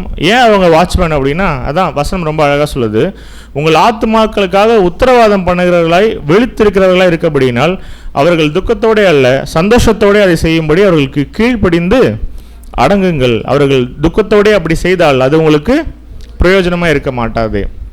அப்போ கண் விழிப்புகளோடு அதிகமான பிரயாசங்களோட மூப்பர்கள் என்ன பண்ணுவாங்க அப்படின்னா இந்த எக்லிஷியாவை பாதுகாப்பதற்காக வேலை செய்வாங்க. செய்யும் பொழுது எக்லிஷியா மெம்பராக நாம் என்ன பண்ணலாம்? மேற்கொண்டு ஏதாவது பிரச்சனைகள் கொடுக்கலாமா? புதுசாக என்ன பண்ணலாம்? அப்போ நாம் வந்து இந்த எக்லிஷியாவை ஒரு ஒழுங்கின்படி நடத்துவதற்கு நம்மை வழிநடத்துவதற்கு நாம் ஏற்படுத்தின நபர்கள் தான் யார்? இந்த மூப்பர்கள். நாமளே கரங்களை உயர்த்தி ஏற்படுத்திட்டு ஒருவேளை இந்த ஒரு வருட காலம் அளவும் நாமளே அவங்க வந்து அந்த ஃப்ரீயாக அந்த ஊழியத்தை செய்வதற்கு நாமளே சூழ்நிலைகளை ஏற்படுத்தி கொடுக்கல அப்படின்னா நாம் கரங்களை உயர்த்துவது என்ன பண்ணாது? எந்த வகையிலையும் பிரயோஜனம் ஆகாது இல்லையா? அப்போது இன்றைக்கி ஒரு நாள் அந்த எலெக்ஷன் அன்னைக்கு மட்டும் நான் கரங்களை உயர்த்திட்டு ஆனால் வருடம் முழுவதும் அவர்கள் சொல்லக்கூடிய விஷயத்துக்கோ செவி சாய்க்காமல் அவர்களுக்கு உதவிகரமாக இல்லை அப்படின்னா அவங்க ஒரு வேளை ஒரு மாதிரி கஷ்டப்பட்டு இந்த ஒரு வேலையை செஞ்சுட்டாங்கன்னு வச்சுக்கோங்களேன், அதில் என்ன இருக்காது, அந்த எக்லிஷியாவுக்கு ஒரு பிரயோஜனமே இருக்காது. அது ஒரு கடமைக்கு செய்கிற மாதிரி ஆகிடும் இல்லையா. அவர்கள் வந்து மனமும் வந்து அந்த வேலையை செய்யணும், கண்காணிகளாக இருக்கணும் அப்படிங்கிற ஒரு வேலையை அவங்க விரும்பி ஏற்றுக்கொண்டாங்க. நீங்கள் கரங்களை உயர்த்தும் போதுங்கும் பொழுது ஒரு சபையாராக நம்முடைய பங்கு என்ன அப்படின்னா, அந்த ஒரு வருட காலம் அளவும் அவர்களுக்கு என்ன பண்ணணும் அப்படின்னா நாம் உதவிகரமாக இருக்கணும் அப்படின்னு சொல்லி கூட பார்க்குறோம். So they are our spiritual guidance from almighty. அப்போது எப்படி கிளியராக புரிஞ்சுக்கலாம், நமக்கு ஏதாவது ஒரு பிரச்சனை வருது, வேலை செய்யக்கூடிய இடத்துலையோ இல்லை ஃபேமிலியிலையோ இல்லை உறவுகள் மத்தியிலையோ இல்லை ஃபினான்ஷியலாவோ என்னவா வேணா இருக்கட்டும், நம்ம லைஃப்பில் ரொம்ப டஃப்பான சுச்சுவேஷன் வரும்போது நம்ம ஃபஸ்ட்டு யார்கிட்ட போவோம்? தேவன்கிட்ட போவோம், ப்ரேயர் பண்ணுவோம், அழுது புலம்புவோம். நம்ம சில நேரங்களில் வந்து சுயமாக நம்ம அடிக்கடி கூட மெச்சூர்டாக இருக்கிறதுனால நம்ம என்ன பண்ண மாட்டோம், நமக்குன்னு எதுவும் கூட கேட்டுக்க மாட்டோம் ப்ரேயரில். ஆனால் ஒரு டஃப்பான ஒரு சூழ்நிலை கடந்து போகும்பொழுது நமக்கு என்ன தேவைப்படும் அப்படின்னா, ஒரு ஆவிக்குரிய ஒரு ஆறுதல் கொடுக்கக்கூடிய ஒரு நபர்கள் நமக்கு தேவைப்படுவாங்க. நம்மளால் சொல்லிட முடியுமா இனி ஒரு வருஷத்துக்கு எனக்கு அந்த மாதிரி எந்த பிரச்சனையுமே வராதுன்னு? அப்போது அதெல்லாம் சில விஷயங்கள் நம்முடைய வாழ்க்கையில் அனுமதிக்கும் பொழுது நம்ம ஃபஸ்ட்டு யார்கிட்ட ஓடி போகிறோம், எங்கே போய் நம்ம தஞ்சம் புகுறோம், யார்கிட்ட போகிறோம்? சில நேரம் சில மாம்சமான உறவுகள்கிட்ட போவோம், சில நேரம் நமக்கு நம்முடைய இருதயம் நேசித்த மிகவும் அருமையான அன்பு சொந்தங்கள்கிட்ட என்ன பண்ணுவோம், நாம் ஓடி போவோம். ஆக்சுவலாக ஃபஸ்ட்டு யார்கிட்ட போகணும் அப்படிங்கிறது ஒரு டிவைன் ஆர்டர். அப்படின்னா நீங்கள் கரங்களை உயர்த்தி ஏற்படுத்தின உங்களுடைய மூப்பர்கள்கிட்ட நீங்கள் என்ன பண்ணணும் அப்படின்னா போகணும். ஏன் எல்லாருமே 1000 சஜஷன் சொல்லலாம் பிரச்சனை வரும்பொழுது இல்லையா. இப்போ என் ஆஃபீஸில் என் மேனேஜர்கிட்ட போய் நான் சொல்கிறேன், இந்த மாதிரி எனக்கு வீட்டில் ஒரு ப்ராப்ளம்னு. அவர் ஒரு சஜஷன் சொல்லுவார். ஆனால் அவர் சொல்கிறது கரெக்டாக இருக்குமா? மேபி இருக்கலாம். ஆனால் அவர் சொல்கிறது சத்தியத்தோடு இசைந்து இருக்குமா? அவர் சொல்லக்கூடிய முடிவுகள் வந்து இருக்காது. ஒருவேளை என்னுடைய அருமை சொந்தங்கள் இருக்காங்க, ஆனால் அவங்க சத்தியத்திலே இல்லை, ஏதோ ஒரு பிரச்சனை எனக்கு, ஃபஸ்ட்டு நான் போயிட்டு அவங்கக்கிட்ட போயிட்டு சொல்கிறேன் நான், அவர்கள் கொடுக்கக்கூடிய முடிவு சரியானதாக இருக்குமா அப்படின்னா ஆல்மோஸ்ட் நிறைய டைம் எப்படி போகிறதுக்கு வாய்ப்பு உண்டு அப்படின்னா, ஒருவேளை அவர்கள் சத்தியத்தில் இல்லைன்னா அவர்கள் கொடுக்கக்கூடிய சஜஷன்ஸ் கூட எப்படி இருக்காது அப்படின்னா நம்மை தேவனோடு நெருங்கி செல்வதற்கு ஹெல்ப் பண்ணுற மாதிரியான ஒரு முடிவுகளாக இருக்காது. அப்போ யார் நம்மளை அழகாக கைட் பண்ணுவா? யார் கைட் பண்ணுவா? மூப்பர்கள் கைட் பண்ணுவாங்க. அப்போ நாமளே கரங்களை உயர்த்தி மூப்பர்களை கைட் பண்ணிவிட்டு இந்த மாதிரியான கடுமையான ஒரு சூழ்நிலைகள் நம்முடைய வாழ்க்கையில் அனுமதிக்கப்படும் பொழுது நாம் போய் என்ன பண்ண மாட்டோம், சில நேரம் ஓப்பன் ஹார்ட்டடாக சொல்லவே மாட்டோம். அவங்க ரொம்ப கஷ்டப்பட்டு நம்மக்கிட்ட வந்து என்ன பண்ணுவாங்க, சில நேரம் நம்மக்கிட்ட பார்த்து நம்மளை அன்பின் நிமித்தமாக தாங்குவதற்காக என்ன பண்ணுவாங்க, தெரிஞ்சுக்கிறதுக்கு முயற்சி பண்ணும்பொழுது அப்புறம் சொல்லும் பொழுது அந்த சூழ்நிலையில் ரொம்ப கைமீறி போயிருக்கும். தேவனுடைய திட்டத்திலேருந்து நம்ம நெருங்கி சேர்ப்பதற்கு அது இன்னும் கஷ்டம் அவங்களுக்கு. அப்படிங்கும்பொழுது ஒரு எல்டர்ஸ்க்கு நம்ம கோஆப்ரேட் பண்ணுறோம் அப்படிங்கிறதுனா என்ன கோஆப்ரேட் பண்ணுறது? அவங்க சொல்கிறத கேட்குறதா அப்படின்னா அது மட்டும் கிடையாது. நமக்கு இந்த மாதிரியான கடினமான சூழ்நிலைகள் வரும்பொழுது அவங்கக்கிட்ட போயிட்டு ஓப்பன் ஹார்ட்டடாக சொல்லணும். நீங்கள் சரியான மூப்பர்களை தேர்ந்தெடுத்துருக்கீங்க அப்படின்னா எந்த மூப்பர்களும் உங்களை என்ன பண்ண மாட்டாங்கன்னா ஜட்ஜ் பண்ண மாட்டாங்க. நீங்கள் போய் சொல்லக்கூடிய விஷயங்களை வச்சு உடனே நியாயம் தீர்த்துருவாங்களா? இந்த சிஸ்டர் அப்படி தான், இந்த பிரதர் அப்படி தான் அப்படின்னு சொல்லிவிடுவாங்களா? நீங்கள் போய் சொல்லும் பொழுது உங்களை பற்றி தீமை பேசிடுவாங்களா வெளியில்? நீங்கள் கேட்டு பாருங்கள். அநேகமான சூழ்நிலைகளில் நீங்கள் சொல்லக்கூடிய காரியங்கள் அவர்கள் வீட்டில் இருக்கக்கூடிய உடன் சகோதரிகள் கூட என்ன பண்ணாது, நிறைய விஷயங்கள் வந்து தெரியாது. ஏன் அந்த அளவுக்கு ஒரு கான்ஃபிடென்ஷியலிட்டியை வந்து யார் வந்து வச்சிருப்பா கையில் அப்படின்னா நீங்கள் ஏற்படுத்தின அந்த மூப்பர்கள் வந்து வச்சுருப்பாங்க அப்படின்னு சொல்லி கூட பார்க்குறோம். அதை தான் யாக்கோபு 5:14 ரொம்ப அழகாக சொல்லுது, வாசிங்க. யாக்கோபு 5:14 உங்களில் ஒருவன் வியாதிப்பட்டால் அவன் சபையின் மூப்பர்கள் வரவழைப்பானாக, அவர்கள் கர்த்தருடைய நாமத்தினாலே அவனுக்கு எண்ணெய் பூசி அவனுக்காக ஜெபம் பண்ண கடவர்கள். உங்களில் ஒருவன் வியாதிப்பட்டால் யார் மூப்பர்களை வரவழைக்கணும்? அவன்னா யாருக்கு பிரச்சனையோ யார் என்ன பண்ணணும்?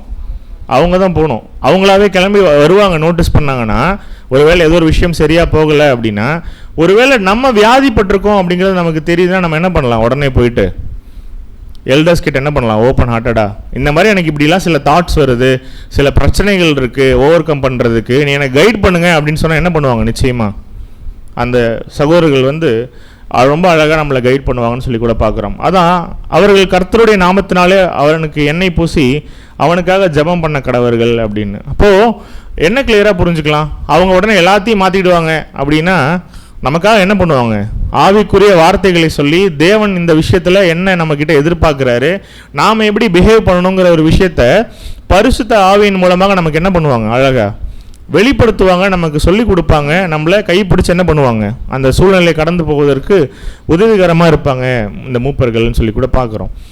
அவங்களுடைய வாழ்க்கை எப்படி இருக்கும் அப்படின்னா ஒரு எக்ஸாம்பிளான லைஃபாக இருக்கும். உதாரணத்துக்கு எப்படி இதை கிளியராக புரிஞ்சுக்கலாம் அப்படின்னா, நாம் ஏற்படுத்தின மூப்பர்கள் எப்படி இருப்பாங்க அப்படின்னா, லிட்ரலாகவே கிறிஸ்து எப்படி நடந்தாரோ அது மாதிரி நம்மளுடைய வாழ்க்கையில் நாம் நடப்பதற்கு நம்மளை அதிகமாக அவங்க நம்மளை புஷ் பண்ணுவாங்க, நம்மளை முன்னாடி தள்ளுவாங்க, நம்ம இன்னும் உற்சாகமாக ஓடுவதற்கு. அவர்களுடைய ஓட்டமும் எப்படி இருக்கும் அப்படின்னா, இன்னும் அதிகமான நாளுக்கு நாள் மெச்சூரிட்டியில் அவங்க வளரும் பொழுது கிறிஸ்துவனுடைய சாயலை பிரதிபலிப்பதற்கு ஒப்பாக அவங்க போயிட்டே இருப்பாங்க. ஆனால் நம்ம என்ன பண்ணக்கூடாது, எப்போதுமே அப்படியே அவரை தராசில் நிப்பாட்டும் பொழுது கிறிஸ்து மாதிரி நிப்பாட்டிடக்கூடாது. ஏன்னா அவரை ஜட்ஜ் பண்ணக்கூடிய ரோல்ஸ் என்ன இல்லை, நம்முடைய ரோல்ஸ் இல்லை, அது நம்முடைய வேலை கிடையாது. நாம் என்ன பண்ணுறோம், அவர் எந்த அளவுக்கு பர்ஃபெக்டாக இருக்கார் சத்தியத்தை விஷயங்களை ஃபாலோ பண்ணுறதுக்கு அப்படிங்கிற ஒரு விஷயத்தில் நிதானிப்பில் நம்ம என்ன பண்ணலாம், வசனத்துக்கு ஏற்ப அவர்களுக்கு கரங்களை உயர்த்தலாம். ஆனால் என்றைக்குமே என்ன பண்ணிடக்கூடாது, அவர்கிட்ட நாம் ஜட்ஜ்மெண்டெல்லாம் போயிடக்கூடாது, அந்த எல்டர் அப்படி இந்த எல்டர் இப்படி அப்படின்னு சொல்லிட்டு, அது நம்முடைய வேலையே கிடையாது. ஆனால் அவர்களுடைய வாழ்க்கை எப்படி இருக்கும் அப்படின்னா, நாளுக்கு நாள் இன்னும் அதிகமான இந்த ஊழியங்களில் பிரயாணப்பட அந்த எக்ஸ்பீரியன்ஸில் அவர்களும் எப்படி மாறிட்டே இருப்பாங்கன்னா, அவர்களும் கிறிஸ்து போல மாறி உங்களையும் கிறிஸ்து போல மாற்றுவதற்குண்டான முயற்சிகளை யார் எடுப்பா அப்படின்னா இந்த மூப்பர்கள் எடுப்பாங்க அப்படின்னு சொல்லி கூட பார்க்குறோம். அடுத்தது டாக்ட்ரினல் ஃபெய்த்ஃபுல்னஸ். உதாரணத்துக்கு, நீங்கள் கரங்களை உயர்த்தி நீங்கள் தேர்ந்தெடுக்கக்கூடிய அந்த மூப்பர்கள் எப்படி இருக்கணும் அப்படின்னா, இந்த சத்திய விஷயங்களை போதிப்பதற்கு, அதுவும் காலத்திற்கேற்ற சத்தியங்களை போதிப்பதற்கு எப்படி இருக்கணும், அவர்கள் எக்யூப்டாக இருக்கணும். உதாரணத்துக்கு நாம் ஒருத்தரை ஒரு வேளை எல்டராக சூஸ் பண்ணுறோம்னு வச்சுக்கோங்களேன். ஒருவேளை அவராலே நமக்கு ஒரு கிளியரான ஒரு பாயிண்ட்டை எக்ஸ்பிளைன் பண்ண முடியல, அவராலேயே இந்த சத்தியத்தை கிளியராக நமக்கு விளக்கி சொல்ல முடியல அப்படின்னா நம்ம என்ன பண்ணக்கூடாது, என்றைக்குமே நிச்சயமாக அவங்கள எலெக்ட் பண்ணவே கூடாது. அவங்க அதுக்கு இன்னும் தகுதி ஆகலை, ஆனால் நல்ல சயின்ஸ் இருக்குது அப்படின்னா என்ன பண்ணலாம், அவங்க என்றைக்கு அதில் முதிர்ச்சி பெறாங்க அப்படிங்கிற ஒரு ஃபீல் உங்களுக்கு பரிசுத்தாவின் மூலமாக தேவன் உணர்த்துறாரோ அப்போ நீங்கள் என்ன பண்ணலாம், அழகாக கரங்களை உயர்த்தலாம். உதாரணத்துக்கு, ஒரு சகோதரன் இப்போ தான் சத்தியத்துக்குள்ளே வந்திருக்காரு. இப்போ தான் சத்தியத்துக்குள்ளே வந்தாலும் சத்திய காரியங்களில் ரொம்ப சீராக வைராக்கியமாக தேவனுடைய திட்டங்களை ரொம்ப அழகாக புரிஞ்சுக்கிட்டு கையாளுறாருன்னா அவர் சீனியரா ஜூனியராங்கிறது முக்கியம் இல்லை இங்கே. ஆனால் அவருடைய கிளாரிட்டி எந்த அளவுக்கு இருக்குது அப்படிங்கிறத நம்ம பார்க்கணும். ஏன் இது ரொம்ப முக்கியமா, இதில் எங்கேயாவது காம்ப்ரமைஸ் காட்டலாமா?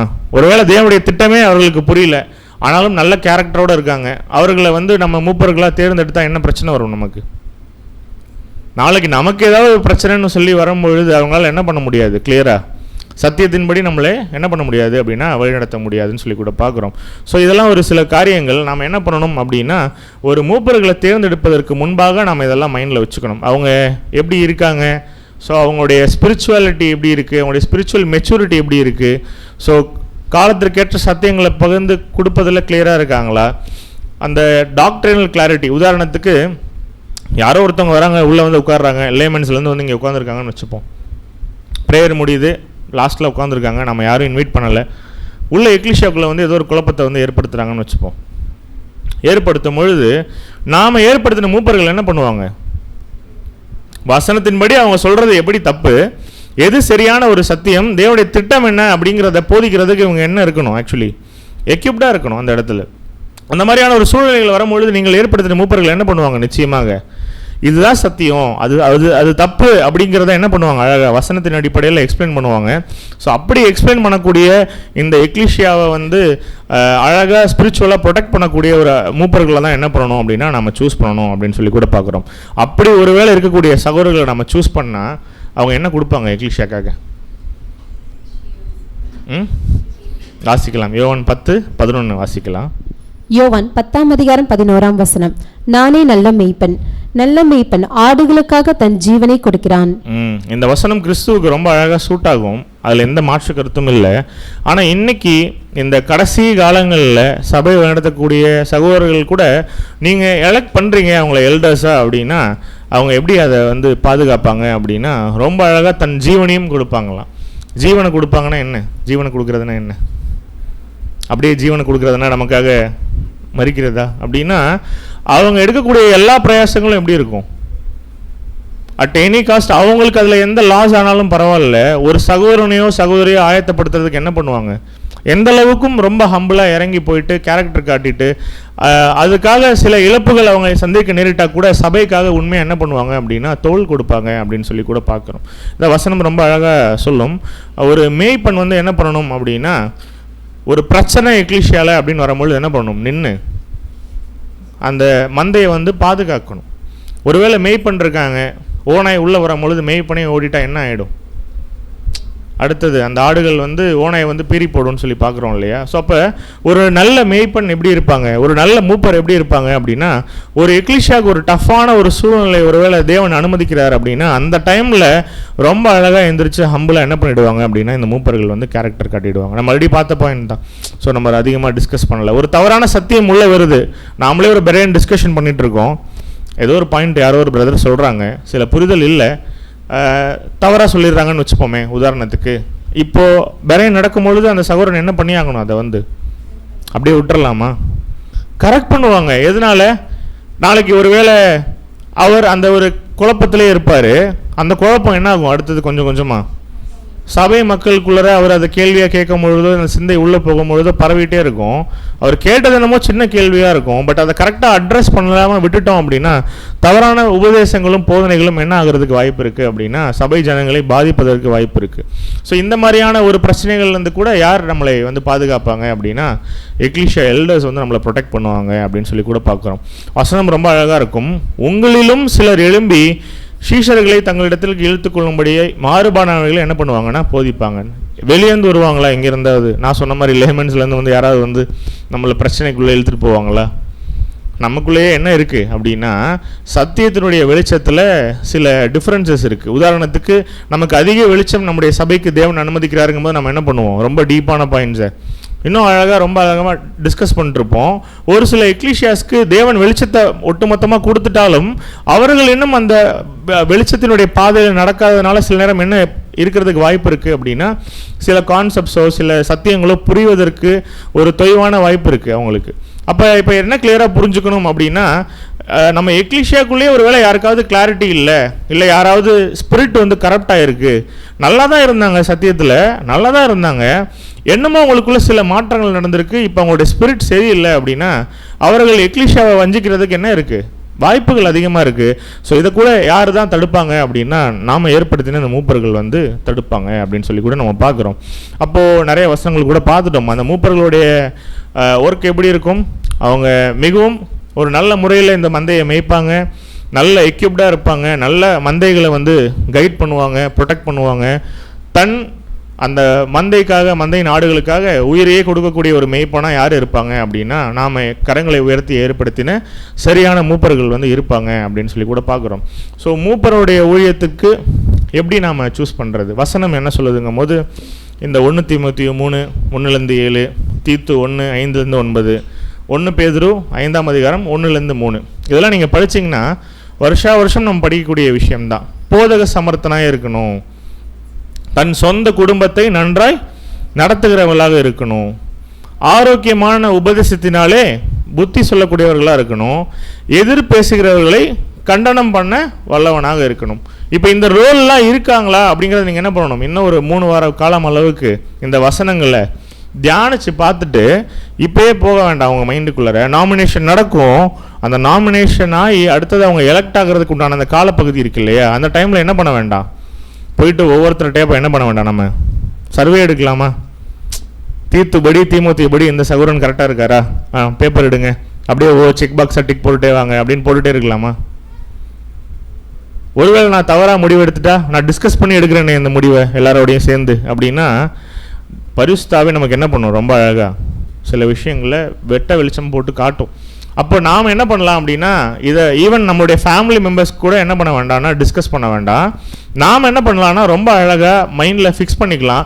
ஓகே, இந்தந்த தகுதிகள்லாம் இருக்குது, இந்த சகோதரன் வந்து எல்றாகிறதுக்கு உண்டான தகுதி இருக்குது, அவங்கள எலெக்ட் பண்ணலாம் அப்படிங்கிற ஒரு சூழ்நிலைக்குள்ளே நம்ம போகணும். அதே நேரத்தில் வசனம் ரொம்ப அழகாக சொல்லுது உங்களுக்குள்ளே இருக்கக்கூடாத குணலட்சணங்கள் என்ன அப்படின்னு. நீங்கள் பார்க்குற இந்த விஷயங்கள் எல்லாம் எல்டர்ஸ்க்கும் டீக்கன்ஸ்க்கும் ஆல்மோஸ்ட் சேம். ஸோ அதனால் நான் திரும்பியும் டீக்கன்ஸ்க்கு ஒரு டைம் இந்த பாயிண்ட்ஸ் எல்லாம் போட்டு என்ன பண்ண போகிறது இல்லைனா படிக்க போகிறதில்ல. ஸோ ரொம்ப கிளியராக பார்த்துக்கோங்க. ஸோ குற்றம் சாட்டப்படாதவனாக இருக்கணும், மதுபான பிரியனாக இருக்கக்கூடாது, அடிக்கிறவனாக இருக்கக்கூடாது, இழிவான ஆதாயத்தை இச்சிக்கிறவர்களாக இருக்கக்கூடாது, சண்டை பண்ணுகிறவர்களாக இருக்கக்கூடாது, பண ஆசை உள்ளவர்களாக இருக்கக்கூடாது, நூதன சீஷனாக இருக்கக்கூடாது. உதாரணத்துக்கு இப்போ தான் புதுசாக ட்ரூத்துக்கே வந்திருக்காங்க, பட் அவங்களுக்கே ஒரு கிளாரிட்டி இல்லைங்கும் போது அவர்கள் என்ன பண்ணக்கூடாது, நம்ம எடுத்த உடனே எலக்ட் பண்ணக்கூடாது. ஏன்னா அவங்களுக்கு முதல்ல இந்த எக்லிஷியா தெரியணும், எக்லிஷியாவில் உள்ள பிரதர்ஸ் தெரியணும், சத்தியத்தில் இன்னும் அவங்க இன்னும் முதிர்ச்சி அடையணுங்கும் போது என்ன பண்ணலாம், அவங்க ரொம்ப அக்ரெசிவாக இருந்தால் கூட கொஞ்சம் டைம் நம்ம என்ன பண்ணலாம், அவங்களுக்கு கொடுக்கலாம். இன்னும் கூட தன் இஷ்டப்படி செய்கிறவனாக இருக்கக்கூடாது, முன் கோபம் உள்ளவனாக இருக்கக்கூடாது அப்படின்னு சொல்லி கூட பார்க்குறோம். இதை நம்ம என்ன கிளியராக புரிஞ்சுக்கூடாது, சண்டை பண்ணுகிறவனாக இருக்கக்கூடாதுன்னு இருக்கு. ஆனால் முன்னாடி வசனத்தில் பாருங்கள், ஆரோக்கியமான உபதேசத்தினால என்ன பண்ணணும், புத்தி சொல்லணும், எதிர் பேசுகிறவர்களை கண்டனம் பண்ணணும். அப்படிங்கும் பொழுது சத்தியத்துக்காக சில நேரம் நம்ம சில வாதங்கள் வைப்போம் இல்லையா, சில ஆர்குமெண்ட்ஸ் வைப்போம் இல்லையா, அதெல்லாம் என்ன பண்ணிடக்கூடாது, சண்டை போடுறாரு இவர் எப்படி மூப்பராக இருப்பாருன்னெலாம் எடுத்துக்கூடாது. சத்தியத்துக்காக ஒரு பிரச்சனைன்னு வரும்பொழுது என்ன பண்ணணும், நம்ம என்றைக்குமே பட்டயத்தை எடுத்து வெட்டக்கூடிய ஒரு சூழ்நிலையில் இருக்கணும். அப்போ அது வந்து சண்டை போடுறதுக்கு அர்த்தம் கிடையாது. ஸோ அப்போது இதெல்லாம் நம்ம கிளியராக ரொம்ப ஆவிக்குரிய விஷயத்தில் இந்த மாதிரியான காரியங்கள் அவங்கக்கிட்ட இல்லை அப்படிங்கிறத நம்ம என்ன பண்ணணும் அப்படின்னா உறுதிப்படுத்தணும். இருக்க வேண்டிய குணலட்சணங்கள் அப்படின்னு சொல்லி பார்க்கும்பொழுது கூட ஒரே மனைவியுடையவர்களாக இருக்கணும், ஜாக்கிரதை உள்ளவங்களாக இருக்கணும், தெளிந்த புத்தி உள்ளவர்களாக இருக்கணும், யோக்கியதை உள்ளவர்களாக இருக்கணும், அந்நியரை உபசரிக்கிறவனாக இருக்கணும், பொறுமை உள்ளவர்களாக இருக்கணும், நல்லோர் மேல் பிரியமுள்ளவனாக இருக்கணும், நீதிமானாக இருக்கணும், பரிசுத்தவனாக இருக்கணும், இச்சையடக்கம் உள்ளவராக, தான் போதிக்கப்பட்டதற்கேற்ற உண்மையான வசனத்தை நன்றாய் பற்றிக்கொள்வனாக என்ன பண்ணணும் அப்படின்னா இருக்கணும் அப்படின்னு சொல்லி கூட பார்க்குறோம். இப்போ என்ன பண்ணுவோம், நம்ம மைண்டை ரொம்ப ஹார்ஷாக என்ன பண்ணுவோம், ஒவ்வொரு பாயிண்ட்டையும் பார்த்து என்ன பண்ணணும், யோக்கியதை உள்ளவர்களா, மனத்தாழ்மை உள்ளவர்களா, சாந்தம் உள்ளவர்களா, ஸோ நீதிமானா என்ன பண்ணிடக்கூடாது. ஒருவேளை நாமளாவே இந்த பாயிண்டெல்லாம் ரொம்ப கையில் எடுத்துகிட்டு ஜட்ஜ்மெண்ட்லாம் என்ன பண்ணிடக்கூடாது, என்றைக்குமே போயிடக்கூடாது இல்லையா. நமக்கு தேவன் அழகாக வெளிப்படுத்துவார். ஸோ இந்த குவாலிட்டிஸ் இருக்கா இல்லையா அவங்கக்கிட்ட அப்படிங்கிறத. ஒருவேளை இந்த இருக்க வேண்டிய குணலட்சணங்கள் எல்லாமே ஒருத்தர்கிட்ட பர்ஃபெக்டாக இருக்குன்னு வச்சுப்போமே, என்ன ஆகும், ஒருவேளை இந்த எல்லா பாயிண்ட்டும் பர்ஃபெக்டாக இருக்குது ஒருத்தர்கிட்ட, அவர் என்ன பண்ணியிருப்பார், இந்நேரம் சபையாக இருப்பார். நீங்கள் என்ன பண்ணுவீங்க, நம்ம என்ன பண்ணுவோம், சில நேரம் இந்த பாயிண்டெல்லாம் எடுத்து வச்சுட்டு பிரதர் வந்து நாமினேட் ஆனவங்க கிட்டலாம் இந்த குவாலிட்டிஸ் இருக்கான்னு செக் பண்ண சொல்லியிருக்காரு, செக் பண்ணிட்டேன், நீதிமான் பரிசுத்தவான் இதெல்லாம் இருக்குது அப்படின்னா யோசிச்சு பாருங்கள். அப்போது அதனால தான் அந்த 75% நம்ம வைக்கிறோம் இல்லைங்களா. எதற்காக அப்படின்னா எல்லாருமே இதில் 100% இருந்துட்டாங்கன்னா உங்களுக்கு இங்கே என்ன இல்லை, ஆக்சுவலி வேலை இல்லை, அவங்க நேரம் சபையாக இருப்பாங்க, அந்த ஆகக்கூடிய ப்ராசஸில் என்ன பண்ணிகிட்டு இருப்பாங்க, இப்போ எல்லாருமே ஓடிட்டு இருக்கக்கூடிய சவர்களாக இருப்பாங்க அப்படின்னு சொல்லி கூட நம்ம பார்க்குறோம். அப்போது என்ன கூட கிளியராக புரிஞ்சுக்கலாம் அப்படின்னா, இந்த எல்டர்ஸ் வந்து என்ன பண்ணுவாங்க அப்படின்னா இந்த மாதிரியான குணலட்சங்கள் இருப்பாங்க. அதே நேரத்தில் இன்னும் எப்படிலாம் ஒரு எல்டர்ஸ் இருக்கணும் அப்படிங்கிறத கூட நம்முடைய மூத்த சகோதரர்கள் அநேக பாடங்களில் கூட சொல்லியிருப்பாங்க. ஒரு மூப்பராக இருக்காங்க ஒரு எக்லிஷியாக்கான, அவங்க எப்படி இருக்கணுமா, ஈஸிலி அப்ரோச்சபிளாக இருக்கணும். அப்ரோச்சபிள்னா டக்குன்னு போய் என்ன பண்ணணும், நம்ம டக்குன்னு கேட்கணும், பேசணும். பிரதர் இப்படி ஒரு பிரச்சனை அப்படின்னு நான் சொல்கிறதுக்கு என் மனசு வரணும்னா அவங்க எப்படி இருக்கணும், முதல்ல ஓகே நம்ம என்ன சொன்னாலும் அவங்க நம்மளை ஜட்ஜ் பண்ண மாட்டாங்க, ஓப்பன் ஹார்ட்டடாக நம்ம சொல்கிறத பொறுமையாக கேட்கக்கூடிய ஒரு நபராக இருப்பாங்க அப்படிங்கிறத கூட நாம் உறுதிப்படுத்தணும். நாம் ஏற்படுத்தக்கூடிய சகோதரர்கள் அப்படி இருக்காங்களா அப்படின்னு. ஏன் அவங்கன்னா அவங்களுக்கு என்ன இருக்குது, அநேக ஆவிக்குரிய பொறுப்புகள் இருக்குது நம்முடைய வளர்ச்சியில்னு சொல்லி கூட பார்க்குறோம். They stand for principle and strong decision makers. சில கடினமான சூழ்நிலைகளில் அவங்க எடுக்கக்கூடிய முடிவுகள் கூட எப்படி இருக்கும் அப்படின்னா ரொம்ப ஸ்ட்ராங்காக இருக்கும். நமக்கு எப்படி தோணும், இன்னும் கொஞ்சம் பாவம் பார்த்துருக்கலாமே அப்படின்னு தோணும். ஆனால் ஒருவேளை அவங்க எடுக்கக்கூடிய முடிவுகள் இந்த சபையை பாதிக்கக்கூடிய சூழ்நிலையாக இருக்குது அப்படின்னு தெரிஞ்சு அவங்க எப்படி எடுப்பாங்க முடிவு, ரொம்ப லைட் டிசிஷன்ஸ் எடுப்பாங்களான்னா அப்படி கிடையாது. சில ஸ்ட்ரிக்டான சில ரூல்ஸ் வந்து இம்ப்ளிமெண்ட் பண்ணணும், இப்படி தான் இருக்கணும், நீதியாக தான் இருக்கணும், இப்படி தான் ஒழுங்கு இருக்கணும் சபையில்னு சில நேரம் அவங்க ஸ்ட்ராங்கான முடிவுகள் கூட எடுப்பதற்கு சூழ்நிலைகள் வந்து அமையும் அப்படின்னு சொல்லி கூட பார்க்குறோம். அதே நேரத்தில் ஒரு மூப்பர்கள் எப்படி இருக்கணும் அப்படின்னா humble enough to accept criticism or approve. மூப்பர்கள் எல்லாருக்குமே ரொம்ப நல்ல பேர் இருக்குமா எக்லிஷியாவில்? நீங்களாம் என்ன எதிர்பார்க்குறீங்க?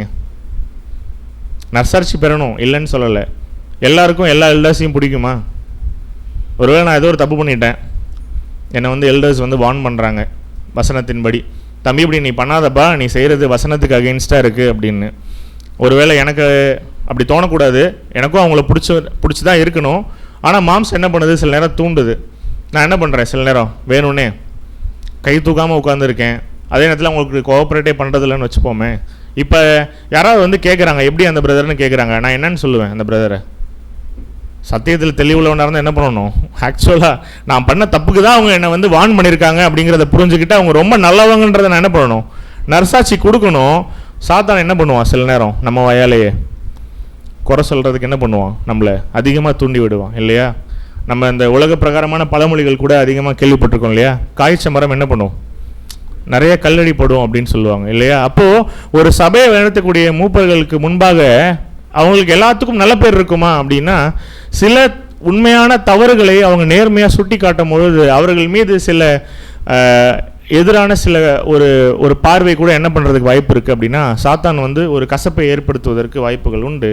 ஆனால் என்ன கிளியராக புரிஞ்சுக்கலாம், அதை கூட 6th வால்யூமில் நீங்கள் இன்னைக்கு கூட டிஸ்கஸ் பண்ணுவீங்கன்னு நான் விசுவாசிக்கிறேன். பெரைனில் ஒரு சகோதரனுக்கு எதிராக ஏதாவது ஒரு பிராது வருது, இல்லை ஒரு பிரச்சனை வருது, இல்லை ஒரு தவறான ஒரு கண்ணோட்டம் ஒரு பார்வை வருதுன்னா கூட அதை எப்படி அணுகணும் அப்படிங்கிறத கூட நம்ம இந்த பெரைனில் கூட பார்க்கலாம்.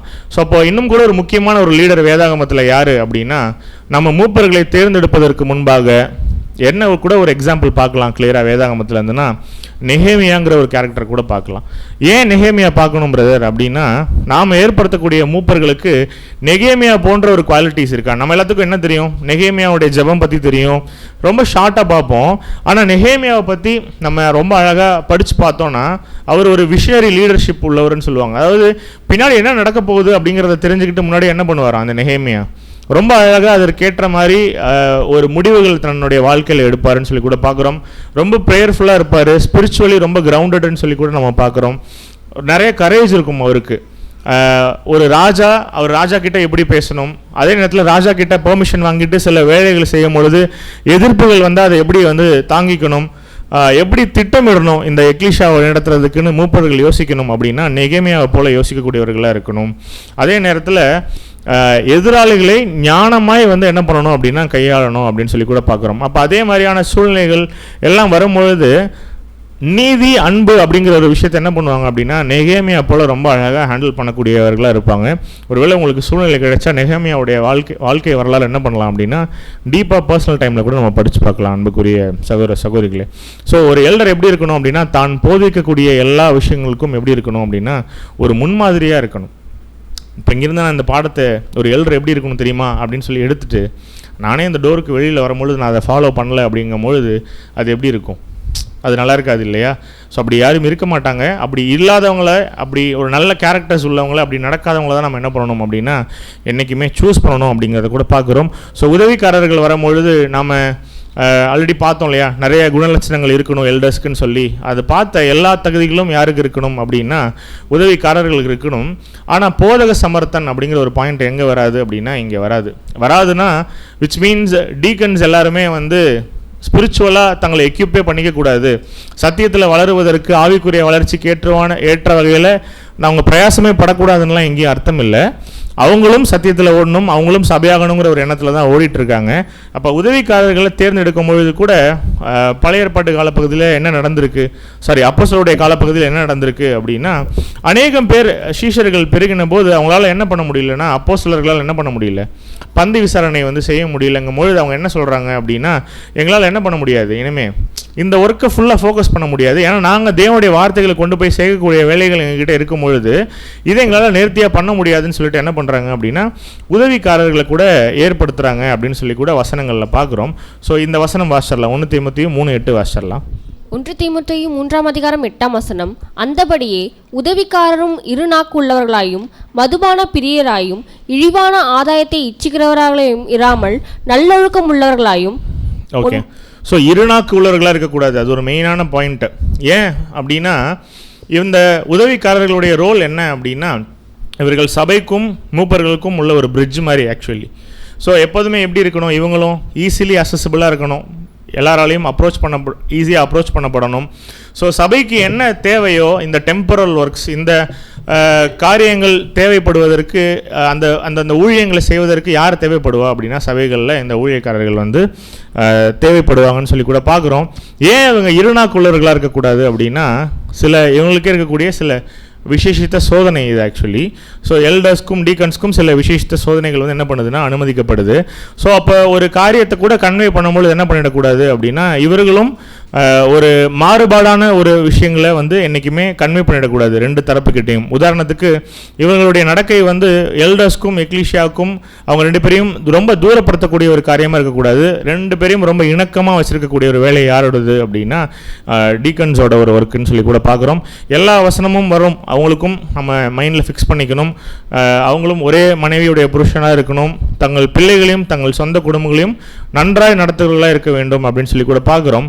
ரொம்ப மெயினான ஒரு பாயிண்ட் என்ன பார்க்குறோம் அப்படின்னா, நாம் டீக்கன்ஸ் அதாவது ஊழியக்காரர்கள்னு சொல்லிட்டு உதவிக்காரர்களை தேர்ந்தெடுக்கிறோம் இல்லையா, நாம் கரங்களை உயர்த்தி தேர்ந்தெடுக்கக்கூடிய ஊழியக்காரர்கள் என்ன பண்ணணும் அப்படின்னா அதிக நேரம் ஒதுக்கக்கூடியவர்களாக இருக்கணும். உதாரணத்துக்கு சேர் போடுறாங்க, பாட்டிலில் தண்ணி பிடிச்சி வைக்கிறாங்க, ஏசி ஆன் பண்ணுறாங்க, ஓபிஎஸ் ரெடி பண்ணுறாங்க, நிறைய வேலைகள் செய்கிறாங்க, எக்லிஷியாக்காக பிக்கப் ட்ராப் பண்ணுறாங்க, ஃபுட்டு வாங்கிட்டு வராங்க, எல்லாம் ஓகே. ஆனால் இந்த எல்லா வேலையும் செய்கிறது மட்டும் போதுமா அப்படின்னா கேரக்டரும் காட்டணும். அவங்க நம்ம படித்த எல்லா குணலட்சத்தையும் காட்டணும். இந்த மாதிரியான வேலைகளும் செய்வாங்க எக்லிஷியாவுக்கு, ஜனங்களுக்கு. செய்யும் பொழுது என்ன கிளியராக ஒரு விஷயம் புரிஞ்சுக்கணும் அப்படின்னா, நாம் ஏற்படுத்தக்கூடிய எல்லா சகோதரனாலையும் இந்த ஊழியத்துக்குன்னு போதுமான நேரத்தை ஒதுக்க முடியுமா அப்படிங்கிறத பார்க்கணும். ஏன் அதை நம்ம பார்க்கணும்? அவருடைய வேலையே என்ன அப்படின்னா எக்லிஷியாவுக்கு இந்த மாதிரியான டெம்பரல் ஒர்க் செய்கிறது தான் அவங்களுடைய வேலையே. அப்போ அதுக்கு தான் அவங்களை எலெக்ட் பண்ணுறோம். அப்படிங்கும்பொழுது ஒருவேளை ஒரு சகோதரன் ரொம்ப பிஸியாக இருக்கார், அவரால் அவருடைய வேலையை ஓவர் கம் பண்ணிவிட்டு இந்த ஒர்க்கை செய்யவே முடியலன்னு வச்சுப்போமே. உதாரணத்துக்கு நாம் என்ன பண்ணிவிடுவோம், சில நேரம் எலெக்ட் பண்ணிவிடுவோம். அப்போ பண்ணி அவர் என்ன பண்ணுவார், ரொம்ப கஷ்டப்படுவார். சில சகோதரர்கள் ரொம்ப அழகாக பேலன்ஸ் பண்ணுவாங்க, பிரதர் என்னால் இந்த டைம் வர முடியல, ஆனால் இந்த ஒர்க் என்ன அது என்னோடய ஒர்க்கு, நான் அதை என்ன பண்ணிக்கிறேன், நாளைக்கு வந்து முடிச்சு கொடுத்துட்றேன் அப்படின்னு சொல்லி பேலன்ஸ் பண்ணக்கூடிய சகோதரர்கள் இருப்பாங்க. ஏதோ ஒரு சகோதரனால் பேலன்ஸே பண்ண முடியல, லிட்ரலாக ஸ்ட்ரகிள் பண்ணிகிட்ருக்காரு சபைக்காக நேரம் ஒதுக்குறதுக்கு. இப்போ நாம் என்ன பண்ணுவோம், அவர் நல்ல சகோதரன்னு சொல்லிட்டு என்ன பண்ணிவிடுவோம், சில நேரம் கரங்களை உயர்த்திடுவோம். ஸோ அப்படி பண்ணும்பொழுது என்ன ஆகும் அப்படின்னா, நீங்கள் எதிர்பார்க்கக்கூடிய அந்த ஒரு அவுட்புட் என்ன கிடைக்காது அவங்கக்கிட்டேருந்து அப்படின்னு சொல்லி கூட புரிஞ்சுக்கலாம். 1 தீமோத்தேயு 3:13 வாசிக்கலாம்.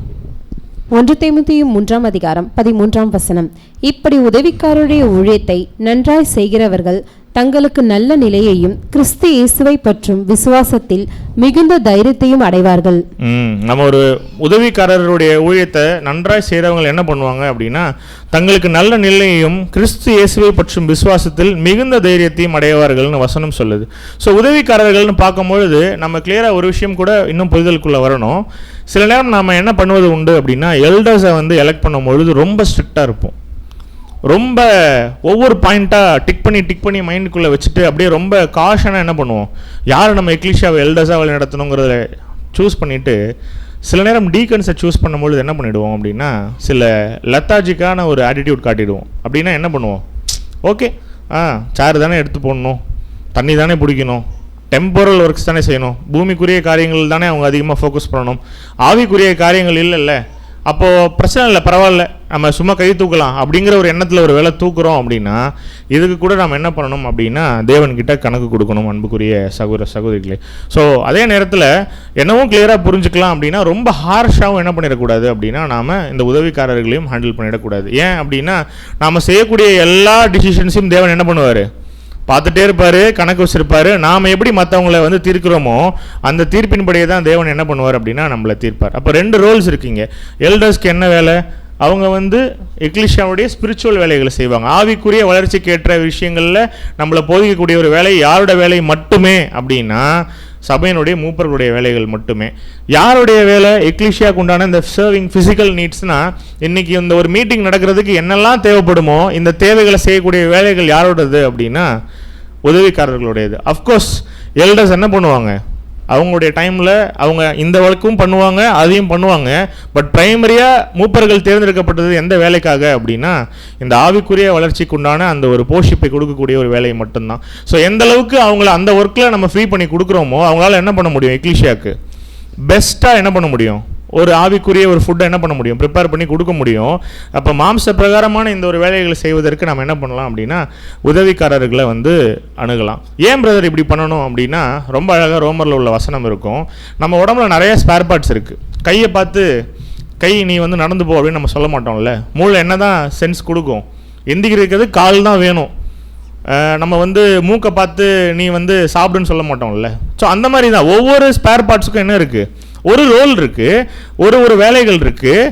அப்போ அந்தந்த ஸ்பேர் பார்ட்ஸை, அந்தந்த பாகங்கள் அந்தந்த வேலையை செய்யும் பொழுது தேவனுடைய தெய்வீக வீட்டில் இந்த சபையில் கூட என்னதான் நடக்கணும் அப்படின்னா, அந்தந்த சகோதரர்கள் அவங்களுடைய ஊழியத்தை என்ன பண்ணணும் அப்படின்னா கரெக்டாக பண்ணணும். அப்போ மூப்பர்களையும் உதவிக்காரர்களையும் தேர்ந்தெடுக்கும் பொழுது நம்ம என்ன பண்ணணும் அப்படின்னா, யாரை எந்த வேலைக்கு ரொம்ப நம்ம வந்து எலெக்ட் பண்ணுறோம் அப்படிங்கிறத ஃபுல்லாக தெரிஞ்சுட்டு பண்ணணும் அன்புக்குரிய சகோதர சகோதரிகளே.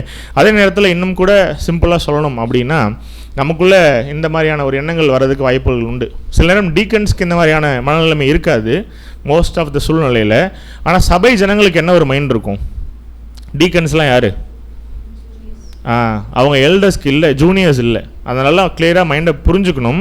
ஸோ எக்லிஷியா ஒருவேளை இந்த உதவிக்காரர்களாக இருக்கக்கூடியவர்கள் ஒருவேளை சத்தியத்தில் நல்லா வளர்கிறாங்க, நல்ல ஆவிக்குரிய வளர்ச்சியில் ஒரு மூப்பருக்கு ஆகக்கூடிய ஒரு ஸ்தானத்தில் நல்ல வளர்ச்சியை காட்டுறாங்கங்கும் பொழுது எக்லிஷியா அடுத்த வருஷம் அவங்களை என்ன பண்ணலாம், எல்டருக்கு வந்து நாமினேட் பண்ணலாம். வழிமொழியெல்லாம் தப்பே கிடையாது. ஆனால் பார்க்கும்பொழுது என்ன பண்ணிடக்கூடாது அப்படின்னா, அவர்களை வந்து மூப்பர்களுக்கு அடுத்த ஸ்தானத்தில் வைத்து என்ன பண்ணிடக்கூடாது, என்றைக்குமே பார்க்கக்கூடாது அப்படிங்கிறத ரொம்ப கிளியராக புரிஞ்சுக்கணும். ஏன், நீங்கள் தான் கை தூக்கி என்ன முடிவு செலுத்தியிருக்கீங்க அப்படின்னா, இவர்கள் எக்லிஷியாவுடைய அந்த ஸ்பிரிச்சுவலான ஒர்க்ஸில் தலையிட வேண்டாம், இந்த வேலையை மட்டும் செஞ்சால் போதுங்கிற ஒரு முடிவை யார் எடுத்திருக்கோம் அப்படின்னா நாம் தான் எடுத்திருக்கோம். ஆனால் சில நேரம் நம்ம எப்படி அணுகிடுவோம், அதுக்கு தான் நம்ம சொல்கிறோம், நம்ம லைஃப்பில் ஒரு டஃப்பான சுச்சுவேஷன் வருது, ஒரு ப்ராப்ளம் வருது, உதவிக்காரர்கள்கிட்ட கேட்கவே கூடாது அப்படின்னு நான் சொல்லலை. ஃபஸ்ட்டு நீங்கள் யார்கிட்ட தான் கேட்கணும். அந்த மாதிரியான விஷயங்கள் டிசிஷன் மேக்கிங்காக இருக்கட்டும், யார்கிட்ட கேட்கலாம், மூப்பர்கள்கிட்ட நீங்கள் என்ன பண்ணலாம் அப்படின்னா இந்த மாதிரியான ஒரு விஷயங்கள் கேட்கலாம். ஒருவேளை எல்லா மூப்பர்களும் வெளியூர் போயிருக்காங்க ஒரு வாரம், ஸோ இப்போ என்ன பண்ணலாம், யார்கிட்ட கேட்போம், நம்ம யாருமே இல்லை. அப்படி இருக்காது முதல்ல சூழ்நிலை இல்லையா. ஏன்னா நாங்கள் கேட்கும் பொழுது மோஸ்ட் ஆஃப் த டைம்ஸ் வந்து எல்டர்ஸ் வந்து எங்கே இருக்காங்க அப்படின்னா பாண்டிச்சேரியில் இருக்காங்க. பட் கேட்குறேன், ஒருவேளை ஒரு வாரம் சூழ்நிலை அமையுது, எந்த எல்டர்ஸுமே எக்லிஷியாவில் இல்லை, யார்கிட்ட கேட்டு டிசிஷன் எடுக்கலாம், டீக்கன்ஸ்டா கேட்டா. அதுக்கு தான் அந்த ஒரு பாயிண்ட் என்ன வைக்கிறோம் அப்படின்னா, உதவிக்காரர்கள்கிட்ட நீங்கள் என்ன கேட்கணுமோ அந்த ஒரு விஷயத்தை நீங்கள் கேட்கணும், எல்டர்ஸ் கிட்ட என்ன நீங்கள் கேட்கணுமோ அந்த விஷயத்தை கேட்கணும். ஒருவேளை ரொம்ப அர்ஜென்ட் அப்படின்னா நீங்கள் என்ன பண்ணலாம், அவங்களை அழகாக நீங்கள் ரீச் அவுட் பண்ணலாம், தொடர்பு கொள்ளலாம். நீங்கள் யார்கிட்ட என்ன கேட்குறீங்களோ அதற்கேற்ற பதில்கள் தான் உங்களுக்கு என்ன வரும். நாங்கள் என்ன சொல்ல வரல அப்படின்னா, உதவிக்காரர்கள்கிட்ட நீங்கள் சஜஷனே கேட்கக்கூடாதுன்னு சொல்ல வரல. ஒரு பாயிண்ட்டை, நீங்கள் என்ன வேலையை யார் செய்யணும்னு அப்பாயிண்ட் பண்ணியிருக்கீங்களோ அந்த வேலையை அவங்ககிட்ட நீங்கள் என்ன பண்ணுங்கள் அப்படின்னா கரெக்டாக எதிர்பாருங்க அப்படிங்கிற ஒரு பாயிண்ட்டை தான் உங்ககிட்ட சொல்கிறேன். So they should be spiritually minded but not given over side responsibilities. உதாரணத்துக்கு எல்டர்ஸாக பார்த்து டீக்கன்ஸ் கிட்ட என்ன சொல்லலாம், நீங்கள் போயிட்டு சப்ஜெக்ட் எடுங்கன்னு சொல்லலாம். ஆனால் ஒருவேளை நான் டீக்கனாக இருக்கேன் அப்படின்னா எனக்கு என்ன சிந்தை வரக்கூடாது அப்படின்னா, நான் ஏன் சப்ஜெக்ட் எடுக்கக்கூடாது அப்படிங்கிற ஒரு சிந்தை என்ன பண்ணக்கூடாது, என்றைக்குமே வரக்கூடாது. நம்ம மைண்டை ப்ரிப்பேர் பண்ணிகிட்டே வரலாம் ஸ்பிரிச்சுவலாக வளர்கிறதுக்கு. ஆனால் எல்டர்ஸோட பெர்மிஷன் இல்லாமல் என்ன பண்ணக்கூடாது, என்றைக்குமே ஒரு டீக்கன் வந்து சப்ஜெக்ட் பேசுகிறதுக்கோ இந்த ஸ்பிரிச்சுவல் ஒர்க்கில் நானே இன்வால்வ் ஆகிக்கிறேன் அப்படிங்கிற ஒரு விஷயத்தில் என்ன பண்ணக்கூடாது அப்படின்னா தானாக முன் வரக்கூடாது அப்படிங்கிற ஒரு விஷயத்தை கூட நம்ம கிளியராக புரிஞ்சுக்கிறோம். ஸோ அப்போ டீக்கன்ஸ் என்றைக்குமே என்ன பண்ணக்கூடாதுன்னா எல்டர்ஸோட ரெஸ்பான்சிபிலிட்டிஸை கையில் எடுத்துக்கவே கூடாது. ஒருவேளை மூப்பர்களே சொல்கிறாங்க சில விஷயங்கள் வந்து ஓகே நீங்கள் பண்ணுங்கள், நீங்கள் சப்ஜெக்ட் ப்ரிப்பேர் பண்ணுங்கள், நீங்கள் அங்கே போய் சப்ஜெக்ட் கொடுங்க, இந்த ஊருக்கு போய் சப்ஜெக்ட் கொடுங்க அப்படிங்கிற அந்த ஒரு விஷயம் எல்டர்ஸனுடைய வாயிலிருந்து வந்தால் என்ன பண்ணலாம், நிச்சயமாக செய்யலாம். ஒருவேளை வரல அப்படின்னா என்ன பண்ணக்கூடாது அப்படின்னா, என்ன தான் அதிகமான தாளந்து இருந்தால் கூட அவர்கள் அதை இவர்களுடைய ஒப்புதல் இல்லாமல் செய்யக்கூடாது அப்படிங்கிறத கூட பார்க்குறோம். எக்லிஷியாவும் அது அவர்கள்கிட்டேருந்து என்ன பண்ணக்கூடாதுன்னா எதிர்பார்க்கக்கூடாது. ஒருவேளை அவங்க அதுக்கு எக்யூப்ட் ஆகுறாங்க, க்ரோ ஆகுறாங்கன்னா நீங்கள் என்ன பண்ணலாம், உங்கள் முடிவை அடுத்த வருஷம் எலெக்ஷனில் என்ன பண்ணலாம், சூஸ் பண்ணலாம். ஓகே இவர் எல்டருக்கு தகுதி ஆகிட்டாருன்னு உங்களுக்கு ஃபீல் ஆச்சுன்னா, இந்த வசனங்களுக்கெல்லாம் ஒத்து போவாருன்னு உங்களுக்கு தோணுச்சுன்னா அப்படின்னு சொல்லி கூட நம்ம பார்க்குறோம். அப்போ என்ன கூட கிளியராக புரிஞ்சுக்கலாம் அப்படின்னா, நாம் வந்து நாம் சில நேரங்களில் என்ன பண்ணிடக்கூடாதுன்னா, ஊழியக்காரர்களை தேர்ந்தெடுக்கும் பொழுது நிறைய எக்ஸ்கியூசஸ் கொடுக்கக்கூடிய ஊழியக்காரர்களை என்ன பண்ணிடக்கூடாது அப்படின்னா தேர்ந்தெடுத்துடக்கூடாது. உதாரணத்துக்கு லூக்காவில் கூட ரொம்ப அழகாக ஒரு விஷயம் வரும். நான் ஃபுல்லாக வாசிக்கலை, கான்டெக்ஸ்ட் மட்டும் நான் உங்களுக்கு சொல்கிறேன். ஒரு பெரிய மனுஷன் வந்து என்ன பண்ணுறாருன்னா ஒரு விருந்தை வந்து ப்ரிப்பேர் பண்ணுறாரு. ஸோ ப்ரிப்பேர் பண்ணதுக்கு பிற்பாடு அவர்கள் எல்லாரும் என்ன பண்ணுறாங்க அப்படின்னா, அந்த விருந்துக்கு வருவதற்கு என்ன பண்ணுறாங்கன்னா போக்கு சொல்கிறாங்க. ஒருவன் வயலை கொண்டேன், நான் அகத்தியமாய் போனேன், நான் வயலை பார்க்கணும், எனக்கு அந்த வேலை இருக்குது, 5 மாடு கொண்டேன், நான் வந்து அதை சோதிக்க பார்க்குறேன் அப்படின்னு சொல்லிட்டு ஒவ்வொருத்தருக்கும் ஒரு வேலைகள் இருக்கும் இல்லைங்களா. லிட்ரலாகவே எல்டர்ஸ்க்கும் நிறைய ஒர்க் இருக்கும், டீக்கன்ஸ்க்கும் ஒர்க் இருக்கும். இன்னொருத்தர் என்ன சொல்கிறாரு, நான் ஒரு பொண்ணை வந்து கல்யாணம் பண்ணியிருக்கேன், விவாகம் பண்ணியிருக்கேன், அதனால் நான் வரக்கூடாது. ஸோ நான் இதெல்லாத்தையும் வந்து எக்ஸ்கியூசஸாக போயிட்டு என்ன பண்ணக்கூடாது, என்றைக்குமே தேவன்கிட்ட வந்து வைக்கக்கூடாது. இந்த ஊழியத்தை செய்கிறதுக்கு எக்லிஷியாவில் நம்மளை எலெக்ட் பண்ணியிருக்காங்க அப்படின்னா எல்லாருக்கும் என்ன இருக்கும், நிச்சயமாக பர்சனல் ப்ராப்ளம்ஸுங்கிறது இருக்கும். எல்டர்ஸுக்கும் ஃபேமிலி இருக்குமா? டீக்கன்ஸுக்கும் ஃபேமிலி, குழந்தைங்களாம் இருக்குமா? அவங்களுக்கும் வேலையில் பிரச்சனை இருக்குமா? அவங்களுக்கும் ஹெல்த் இஷ்யூஸ் வருமா? அவங்களுக்கும் ஃபினான்ஷியல் ஸ்ட்ரகிள்ஸ் வருமா? பட் நீங்கள் எலெக்ட் பண்ணுற நபர்கள், எல்டர்ஸோ டீக்கன்ஸோ, அவங்களுடைய வேலையை செய்யாமல் போகிறதற்கு எப்போதுமே சாக்கு போக்கு சொல்லவர்களாக என்ன பண்ணக்கூடாது அப்படின்னா அப்பாயிண்ட் பண்ணக்கூடாது, அன்புக்குரிய சகோதர சகோதரிகளே. ஸோ ரொம்ப கிளியராக நம்ம இந்த டிசிஷன் எடுக்கணும் எக்லீஷியாவில். அண்ட் அதே நேரத்தில் வசனம் ரொம்ப அழகாக சொல்லுது, 1 கொரிந்தியர் 6:3 தேவ தூதர்களையும் நியாயம் தீர்ப்போம் என்று அறியீர்களா? அப்படி இருக்க இந்த ஜீவனுக்கேற்றவர்களை நீங்கள் தீர்த்து கொள்ளக்கூடாது இருக்கிறது எப்படி அப்படின்னு. இது எப்படி கிளியராக புரிஞ்சுக்கலாம் அப்படின்னா, தேவ தூதர்களையே நியாயம் தீர்க்கக்கூடிய ஒரு பொறுப்பு யார்கிட்ட இருக்கும் அப்படின்னா இந்த சபை ஜனங்கள்கிட்ட இருக்கும் பொழுது, நாம் இன்னைக்கு ஒவ்வொரு சகோதரனையும் நம்ம வந்து என்ன பண்ணணும், எப்படி ஹேண்டில் பண்ணணும், எப்படி அவங்கள அணுகணும். அப்போ தேவன் நமக்கு அவருடைய மாபெரும் அந்த தெய்வீக திட்டத்தில் சபை மகிமை அடைந்த பிற்பாடு என்ன ரோல்ஸ் வச்சுருக்காரு, அந்த ஒட்டுமொத்த உலகத்தையும் ஆசீர்வதிக்கக்கூடிய ஒரு சூழ்நிலையில், நடத்தக்கூடிய ஒரு சூழ்நிலையில் நாமெல்லாம் மகிமை அடைஞ்சிட்டா நம்ம அந்த வேலையை செய்ய போகிறோம் அப்படின்னா, இன்றைக்கி பூமியில் நம்ம என்ன பண்ணி ஆகணும் அப்படின்னா அதை சரியான முறையில் செய்யக்கூடியவர்களாக இருக்கணும். உதாரணத்துக்கு இன்றைக்கே நான் மாம்ச பிரகாரமாக யாருக்கோ ஒருத்தவங்களுக்கு கை தூக்குறேன் இல்லை தூக்காமல் போயிடுறேன்னு வச்சுப்போமே, தேவன் நாளைக்கு நம்மளை சபையாக்கி அவருடைய திட்டத்தில் நம்மளுடைய வேலையை செய்கிறதுக்கு பயன்படுத்துவாரா? சிம்பிளாக என்ன கேட்குறேன் அப்படின்னா, மாம்ச பிரகாரமாக எலெக்ஷன் அட்டன் பண்ணுறவங்க பொழுது நம்மளால் சபையாக முடியுமா அப்படிங்கிற ஒரு கேள்வி உங்கள் மத்தியில் வைக்கிறேன். கான்ஃபிடென்ட்டாக சொல்ல முடியுமா, நான் இங்கே என்ன வேணால் பண்ணுவேன் ஆனால் சபையாகிடுவேன் அப்படின்னு?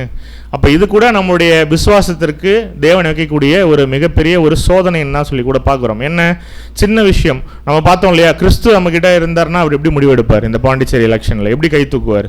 ஸோ அந்த மாதிரி நம்ம என்ன பண்ணணும் அப்படின்னா, எந்த ஒரு ஃப்ளஷ்லி திங்கிங்கும் இருக்கக்கூடாது. ஸோ எந்த ஒரு சுய சிந்தைக்கும் சுய சொந்தங்களுக்கும் என்ன பண்ணக்கூடாதுன்னா ப்ரிஃபரன்சஸ் கொடுக்கக்கூடாது. மாம்ச பிரகாரமான ஒரு ஃபீலிங்காக என்ன பண்ணக்கூடாது. சில நேரம் பக்கத்திலே இருப்பார் ஒரு பிரதர், நம்ம என்ன பண்ணி ஆகணும், இப்போ என்ன பண்ணணும், கை தூக்காமல் இருக்கணும். அந்த பிரதருக்கு பக்கத்திலே தான் உட்காந்து நம்ம மூஞ்சி இப்படி பார்த்துட்டே இருக்காருன்னு வச்சுப்போம், பார்க்க மாட்டாங்க அப்படி யாரும். ஒரு வேளை அவர் எதிர்ச்சியாக திரும்புறது கூட நமக்கு எப்படி தோணும், நம்மளை தான் பார்க்குறாரோ, ஒரு வேளை தூக்கிடுவோமோன்னு கை துடிக்கும் சில நேரம். இந்த இடத்துல தூக்கலாமா வேணாமா? ஒரு வேளை அந்த வசனத்துக்கு நம்ம படித்த விஷயங்களுக்கு தகுதி உள்ளவராக இருந்தால் என்ன பண்ணலாம், தூக்கிடலாம். ஒருவேளை இல்லை அப்படின்னா நாம் அந்த எடுக்கக்கூடிய அந்த முடிவு அவரை பாதிக்குமா பாதிக்காதா? பாதிக்குமா? அவரை பாதிக்காத அளவுக்கு அவர் வந்து என்ன பண்ணணும், ஸ்பிரிச்சுவலாக முதல்ல ஸ்ட்ராங்காக இருக்கணும். நாம் வந்து ஒருவேளை ஐயோ அவர் தப்பாக நினச்சிப்பாரோ, அவர் வழி விலகி போயிடுவாரோ, ரொம்ப மனசு காயப்பட்டுருவாரோ அப்படின்னு சொல்லிட்டு ஒருவேளை கரங்களை தூக்கிட்டோன்னு வச்சுக்கோங்களேன், அடுத்த ஒரு வருஷம் அவருக்கு மிகப்பெரிய டெஸ்ட் இருக்குது. ஏன்னா அவர் அதுக்கு எலிஜிபிளே இல்லை. நீங்கள் அவரை என்ன பண்ணுறீங்க, ஃபோர்ஸ் பண்ணி எலெக்ட் பண்ணுறீங்க. ஒருவேளை ஒரு ஓட்டில் அவர் வந்துடுறாரு, நீங்கள் போட்ட அந்த ஒரு ஓட்டில் அவர் என்ன பண்ணிடுறாரு, வந்துடுறாருன்னு வச்சுப்போம். அப்படி நடக்க வாய்ப்புகள் இல்லை. ஏன்னா எக்லிஷியா ஏகமாக என்ன பண்ணணும், நிறைய பேர் மெஜாரிட்டி வந்து கொடுக்கணும். பட் இப்படி ஒவ்வொருத்தரும் ஃப்ளஷ்லியாக நம்ம பண்ண ஆரம்பிக்கும் போது என்ன ஆகிடும், சில நேரம் முடிவுகளே வந்து மாம்ச பிரகாரமான நம்முடைய முடிவுகளுக்கு ஆக்கினை யாருக்கு வரும் அப்படின்னா, அந்த சகோதரனை ஏதோ காப்பாற்றுறதை நினச்சிட்டு என்ன பண்ணிவிடுவோம், சில நேரம் நல்லது பண்ணுறேன் அந்த சகோதரனுக்கு நினச்சிட்டு கையை தூக்கி விட்டுருவோம். அது யாருக்கும் பிரச்சனை அப்படின்னா நமக்கும் பிரச்சனை, அடுத்த ஒரு வருஷத்துக்கு யாருக்கும் பிரச்சனை அப்படின்னா அந்த சகோதரனுக்கும் பிரச்சனை. அண்ட் அதே நேரத்தில் நான் யாருக்குமே வந்து ஓட்டை போட மாட்டேன் பிரதர். நான் வந்து உட்காரும் பொழுது அந்த மென்டாலிட்டியில் வந்து சில நேரம் சில பேர் வந்து உட்கார்றதுக்கு வாய்ப்புகள் உண்டு. யாருமே பர்ஃபெக்டே இல்லை, யாருமே சத்தியத்தின்படி நடக்கிறதே இல்லை பிரதர் அப்படின்னு ஒருவேளை ஒரு பேட் ஸ்பிரிட்டில் வந்து நம்ம உட்காரோன்னு வச்சுக்கோங்களேன். மத்தேயு 7:3 ரொம்ப அழகாக சொல்லுது, உன் கண்ணில் இருக்கிற உத்திரத்தை உணராமல் உன் சகோதரன் கண்ணில் இருக்கிற துரும்பை பார்க்கிறது என்ன. இப்போ யோசிச்சு பார்க்கணும், நம்ம ஆல்ரெடி பார்த்தோம். ஸோ நம்ம எல்லா குவாலிஃபிகேஷனையும் மீட் பண்ணுற சகோதரர்களை தான் நம்ம வந்து தேர்ந்தெடுக்கிறோம்.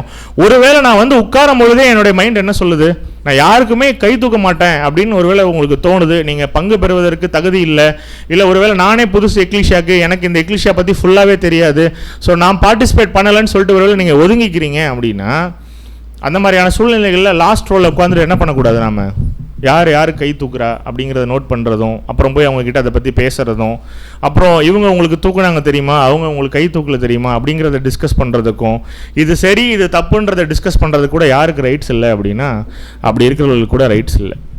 If you are not willing to participate in the decision making process, you should not complain or criticize the process and results from that process. எனக்கே அதில் பங்கு பெறுவதற்கு தகுதி இல்லை, உடன்பாடு இல்லைன்னு நான் நினச்சிட்டேன்னா அதில் வரக்கூடிய முடிவுகளை வந்து கிரிட்டிசைஸ் பண்ணுறதுக்கு, வியாக்கியானம் பண்ணுறதுக்கு என்ன இல்லை அப்படின்னா எனக்கு தகுதியே கிடையாது. ஒரு வேளை தகுதி இருக்குது அப்படின்னா வந்து உட்கார்ந்து எனக்கு எல்லாரையும் தெரியும் அப்படின்னா நான் ஒருவோட காலமாக இந்த எக்லிஷாவை நான் நல்லா பார்த்துட்ருக்கேன் அப்படிங்கிற ஒரு புரிதல் நமக்கு இருக்குன்னா நம்ம என்ன பண்ணலாம், ரொம்ப அழகாக நம்முடைய முடிவை கரங்களை வந்து உயர்த்தி செய்யலாம் அப்படின்னு சொல்லி கூட பார்க்குறோம். அதே நேரத்தில் கலாத்தியர் 6:10 கூட வாசிக்கலாம். கலாத்தியர் 6:10. ஆகையால் நமக்கு கிடைக்கும் சமயத்திற்கு தக்கதாக யாவருக்கும் விசேஷமாக விசுவாச குடும்பத்தார்களுக்கு நன்மை செய்ய கடவும். இப்போ கூட நமக்கு ஒரு சமயம் வாய்ச்சிருக்கு. எதுக்கு அப்படின்னா, இந்த ஸ்பிரிச்சுவல் ஃபேமிலிக்கு நன்மை செய்வதற்கு ஒரு வாய்ப்பு கிடைச்சிருக்கு. என்ன நன்மை செய்கிறது? தகுதியானவர்களுக்கு கரங்களை உயர்த்துவதும், வசனத்தின்படி தகுதி இல்லாதவர்களுக்கு என்ன பண்ண வேண்டாம்னா கரங்களை உயர்த்தாமல் இருந்து என்ன பண்ணலாம், அவங்களுக்கு நன்மை செய்யலாம். கரங்களை உயர்த்தி தான் நன்மை செய்யணும்னு இல்லை, சில சூழ்நிலைகளில் கரங்களை உயர்த்தாமல் இருந்து கூட என்ன பண்ணலாம்னா அவங்களுக்காக நன்மை செய்யலாம்.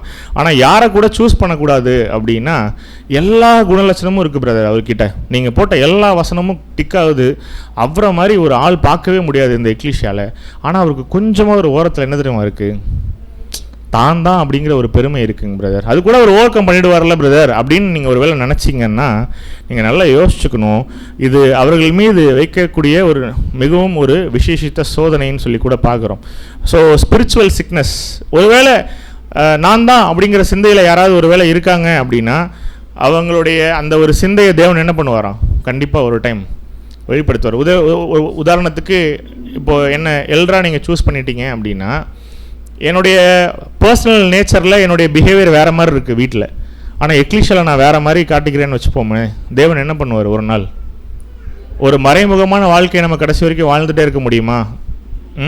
உலகத்துக்கு என்ன பண்ணக்கூடாது, என்றைக்குமே நாம் ஒத்த வேஷம் தரிக்கக்கூடாது, போடக்கூடாது. அப்படிங்கும்பொழுது நாம் ஒரு வேலை பண்ணிகிட்டே இருக்கோம் அப்படின்னா அது எப்படி இருக்கும்? தேவன் இதே சகோதர சகோதரிகள் பார்க்கும் விதத்தில் ஒரு ஓப்பன் ஃபோரமில் என்ன பண்ணுவார் அப்படின்னா, நம்முடைய முகங்களை வெட்ட வெளிச்சம் போட்டு காட்டுவார் அப்படின்னு சொல்லி கூட பார்க்குறோம். அதுக்கு முன்னாடி நம்ம என்ன பண்ணிக்கணும் அப்படின்னா, நம்ம எல்லா டைமும் ஒரே மாதிரியாக வசனத்துக்கு கீழ்ப்படியக்கூடிய ஹம்பிளான தாழ்மையுள்ள இருதயமுள்ள பிள்ளைகளாக என்ன பண்ணிக்கணும் அப்படின்னா நம்ம வந்து மாறிக்கணும்னு சொல்லி கூட பார்க்குறோம். ஸோ டைம் கன்சிடர் பண்ணி என்ன பண்ணலாம் அப்படின்னா ஃபாஸ்ட்டாக முடிச்சிடலாம். ஸோ நம்ம எடுக்கக்கூடிய எல்லா முடிவுகள்லையும் கூட ஃபஸ்ட்டு என்ன வைக்கணும் அப்படின்னா, அன்பு செலுத்துகிறோங்கிற பேரில் என்ன பண்ணிடக்கூடாது, அன்பு எடுத்து வைக்கக்கூடாது. எடுத்தோன்னே அன்பு இருக்கணும். தேவன் காட்டக்கூடிய எல்லா குணலட்சணமும் இப்போ எப்படி இருக்கணும் அப்படின்னா, தேவனுடைய திட்டத்தில் எல்லா இடத்துலையுமே நீதி இருக்கும். அந்த நீதிக்குள்ளே என்ன ஒழிஞ்சிட்டு இருக்கோம் அப்படின்னா அன்பு ரொம்ப அழகாக செயல்படும் அப்படின்னு. அப்போ நீதியை செய்யும் பொழுது சில நேரம் எப்படி இருக்கும், முடிவுகள் வந்து ஹார்ஷாக இருக்க மாதிரி தோணலாம். ஆனால் நம்ம செய்யக்கூடிய எல்லா விஷயங்களுக்கு பின்பாகவும் என்ன இருக்கணும் அப்படின்னா நம்ம வைக்கக்கூடிய அன்பு இருக்கணும். அதை தான் சொன்னோம், நம்ம கை தூக்காமல் இருக்கிறது கூட என்ன தான், அந்த சகோதரன் மீது அளவு கடந்த அன்பு காட்டுவதற்கு இணையான ஒரு விஷயம்தான் அப்படின்னு சொல்லி கூட பார்த்தோம். ஒருவேளை நம்ம எலெக்ட் பண்ணல, ஒருவேளை போன வருஷம் எலெக்ட் ஆகிருந்தோம், இந்த வருஷம் வரல, இல்லை எலெக்ட் ஆகிற மாதிரி நாமினேட்லாம் இருந்தோம், ஆனால் கடைசியில் எலெக்டே ஆகாமல் போயிட்டோன்னு வச்சுப்போமே, என்ன பண்ணலாம், ஃபீல் பண்ணலாமா? அதான் தேவசித்தோன்னு மனசு ஒத்துக்கும். ஒரு வாரம் கழித்து என்ன ஒரு தாட் வரும், வேறு எக்லிஷியா மாறி போயிடலாமா, இல்லை வெளியூர் போயிடலாமா, இல்லை வீட்டிலேருந்தே ஆன்லைன்லேயே கேட்போமே, நேரில் போனால் தானே பிரச்சனை. இதெல்லாம் அசிங்கப்படக்கூடிய ஒரு விஷயமே கிடையாது. என் சகோதரன் எனக்காக கை தூக்கலாம்னா என்ன பண்ணுறாரு, என் சகோதரன் என் மீது அன்பு செலுத்திட்டு இருக்காரு, நான் இன்னும் பெட்டராக வரணும்னு. ஒருவேளை ரெண்டாவது மைண்ட் இப்படிலாம் தோணும், ஒருவேளை அதுவாக இருக்குமோ இதுவாக இருக்குமோ, இதனால் அவர் தூக்கலையோ அதனால் இவர் தூக்கலையோ, அதெல்லாத்தையும் மறந்துட்டு ஹம்பிளாக அப்பாட்ட போயிட்டு ப்ரேயர் பண்ணி, அப்பா என்கிட்ட இன்னும் சில குறைபாடுகள் இருக்கலாம், ஸோ சகோதரர்கள் அதனால் தூக்காமல் இருந்திருக்கலாம், நான் அதை என்ன பண்ணுறேன் அப்படின்னா தகுதிப்படுத்திக்கிட்டு இன்னும் அதிகமாக எல்ரா ஆகிறதுக்கு ஓடுறேன், டீக்கன் ஆகிறதுக்கு ஓடுறேன்னு ப்ரேயர் பண்ண வேண்டாம். சபை ஆகிறதுக்கு நான் என்ன பண்ணுறேன், ஓடுறேன்ப்பா, என்னுடைய ஒரு ஓட்டத்தை கூட உங்களுடைய பாதத்தில் சமர்ப்பிக்கிறேன் அப்படின்னு சொல்லிட்டு ஹம்பிளாக இருக்கணும். அதே நேரத்தில் இதை எமோஷ்னல் ஆகிட்டு இதை வந்து வருத்தப்படுறதுக்கோ கேள்வி கேட்குறதுக்கோ இல்லை முடங்கி கிடக்கிறதுக்கோ நாம் வந்து பலவீனர்கள் கிடையாது. ஏன்னா அதிக சத்திய பாடங்கள் நம்ம எதுக்காக கேட்குறோன்னா இந்த மாதிரியான விஷயங்கள்லேருந்து ஈஸியாக வெளியே வர்றதுக்காக தான் கேட்குறோம் அப்படின்னு சொல்லி கூட பார்க்குறோம். 1 யோவான் 3:18 வாசிச்சிடலாம். 1 யோவான் 3:18 என் பிள்ளைகளே, வசனத்தினாலும் நாவினாலும் அல்ல, கிரியினாலும் உண்மையினாலும் அன்பு கூற கடவும். நான் வசனம் படிக்கிறேன், நான் வசனம் வாசிக்கிறேன், நான் பெரைனில் பேசுகிறேன், டிஸ்கஸ் பண்ணுறேன், சப்ஜெக்ட் எடுக்கிறேன், எல்லாம் ஓகே. இதெல்லாம் எப்படி தான் அவுட்புட்டில் காட்டணும் அப்படின்னா நம்முடைய கிரியையினால் காட்டணும். அதாவது நம்ம நற்சாட்சி பெற்றுக்கணும்னு சொல்கிறோம் இல்லையா, எல்டர்ஸோ டீக்கன்ஸோ அவங்க செய்யக்கூடிய வேலைகள் என்ன பண்ணணும் அப்படின்னா நற்சாட்சி பெற்றுக்கணும்னா எப்படி, நம்முடைய கிரியைகள் வெளியே தெரியாமல் இருக்குமா, அழகாக தெரிஞ்சுட்டே இருக்கும், ரிவீல் ஆகிட்டே இருக்கும், நம்மளாம் மூடிலாம் மறைக்கவே முடியாது.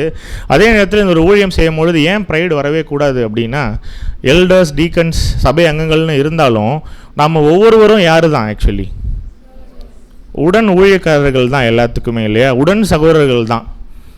ஒவ்வொருத்தருடைய பாதங்களை கழுவுறதுக்காக தான் நம்ம என்ன பண்ணியிருக்கோம் அப்படின்னா இங்கே வந்திருக்கோம் இல்லையா. அப்போ நமக்குள்ளே என்ன பண்ணக்கூடாதுன்னா பெருமைன்னு இருக்கவே கூடாது, பெருமைங்கிற ஒரு விஷயம் கூட.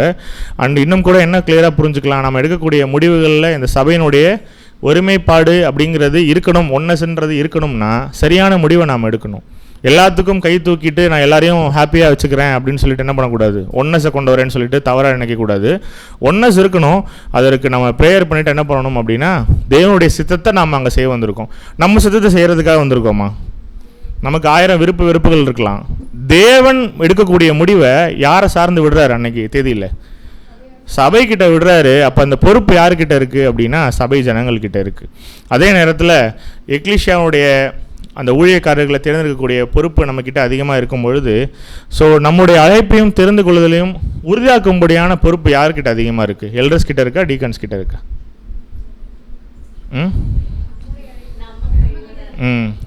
எல்டர் மாதிரி தெரியுதுங்களே அப்படின்னு கிட்ட பண்ணிடாதீங்க, சொல்லிடாதீங்க.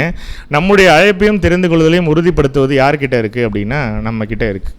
நாம் என்ன பண்ணுவோம் அப்படின்னா சில நேரம் எல்லாரையும் சபையாகிறதுக்கு அதிகமான பிரயாசங்கள் எடுப்போம், தாங்குவோம். சில நேரங்களில் ரொம்ப அழகாக என்ன பண்ணுவோம், அடுத்தவங்களை கைட் பண்ணிகிட்டே இருப்போம். ஆக்சுவலி இவங்க 2 பேரும் அந்த வண்டியில் ஏறி போக வேண்டியவங்க. இவங்க 2 பேரும் என்ன பண்ணிகிட்டு இருக்காங்க, வெளியில் நின்று சீக்கிரம் போங்க, டைம் ஆச்சு, எல்லோரும் கிளம்புங்க அப்படின்னு சொல்லி எல்லாரையும் நல்வழிப்படுத்துகிறேன்னு சொல்லிட்டு நாம் ஒரு வேளை கிரீடத்தை இழந்து போயிட்டு நாமளும் நம்மளுடைய வேலையை செய்யாமல் இருந்துட்டோம் அப்படின்னா நம்மளால் சபையாக முடியுங்களா? நாம் இந்த எக்லிஷாவில் எல்டர்ஸ் ஆகிறதுக்கு, டீக்கன்ஸ் ஆகிறதுக்காக தேவன் நம்மளை கூப்பிடல. நம்மளை எதுக்காக கூப்பிட்ருக்காரு அப்படின்னா சபையாகிறதுக்கு கூப்பிட்ருக்காரு. அந்த பிரயாணத்தில் நமக்கு சில பொறுப்புகளை கொடுக்குறாரு. அது கூட பாதம் கழுவக்கூடிய பொறுப்புகள் தான் எல்லாமே. அப்போ எல்டர் ஆகலை, டீக்கன் ஆகலைன்றதுனால சபையாக முடியாதுன்னு நீங்கள் எது பாயிண்ட் இருக்கா? இல்லை. அப்படி இருக்கும் பொழுது என்ன கிளியராக புரிஞ்சுக்கலாம் அப்படின்னா நாம் எதுக்காக வந்திருக்கோம் அப்படிங்கிறத புரிஞ்சுக்கிட்டு எதுக்காக ஓடுறோங்கிற நோக்கத்தோடு என்ன பண்ணலாம் அப்படின்னா நாம் இந்த ஒரு டிவைன் அரேஞ்ச்மெண்ட்டை கூட அணுகலாம். ஸோ இன்னும் 2 வார காலத்துக்கு பிற்பாடு கூட தேவன் நம்மக்கிட்ட எதிர்பார்க்கக்கூடிய, அவர் மனசுக்கு அவரை பிரியப்படுத்தக்கூடிய வண்ணமாக நாம் நம்முடைய கரங்களை உயர்த்தி நம்முடைய சபைக்கு உண்டான அந்த பாண்டிச்சேரி எக்லிஷியாவுடைய ஊழியர்காரர்களை தேர்ந்தெடுக்கக்கூடிய முறையில் கூட தேவன் எப்படி பழைய ஏற்பாடு காலப்பகுதியில் ஏஞ்சல்ஸ் அனுப்பி சூஸ் பண்ணாரோ, இன்றைக்கி நம்மக்கிட்ட காஸ்பல் ஏஜில் நம்மக்கிட்ட பொறுப்பை ஒப்படைச்சிருக்காரு, இந்த ஊழியக்காரர்களை தேர்ந்தெடுக்கக்கூடிய ஒரு பொறுப்பு. ஸோ மிகப்பெரிய பொறுப்பு நம்முடைய கரங்களில் இருக்குது. மனசை லைட்டாக வச்சுக்கிட்டு வசனத்தை படிச்சுட்டு ரொம்ப ஹம்பிளாக சைடில் எங்கேயும் யாரையும் பார்க்காம அழகாக நம்ம உட்காந்து நம்முடைய முடிவுகள் என்ன பண்ணலாம் அப்படின்னா மெச்சூரிட்டியோட சத்தியத்தினுடைய வசனத்துக்கு கீழ்ப்படிந்து என்ன பண்ணலாம் அப்படின்னா கரங்களை உயர்த்தலாம். அப்படி உயர்த்தி நம்ம நியாயமான ஒரு முறையில் பரிசுத்தனுடைய வழிநடத்துதல் மூலமாக தேவனுடைய சித்தத்தை இங்கே நாம் கிறிஸ்து மாதிரி செய்யும் பொழுது இந்த எக்லிஷியாவுக்கு இன்னும் ஒரு வருட காலப்பகுதி எப்படி இருக்கும் அப்படின்னா ரொம்ப அழகாக பியூட்டிஃபுல்லாக நம்ம இன்னும் ஸ்பிரிச்சுவலாக க்ரோ ஆவதற்கு தேவன் தரக்கூடிய வாய்ப்பாக அமையும். ஸோ பொறுமையாக கேட்ட அனைவரையும் தேவன் தாமே ஆசீர்வதித்து வழிநடத்துவாராக. ஆமென்.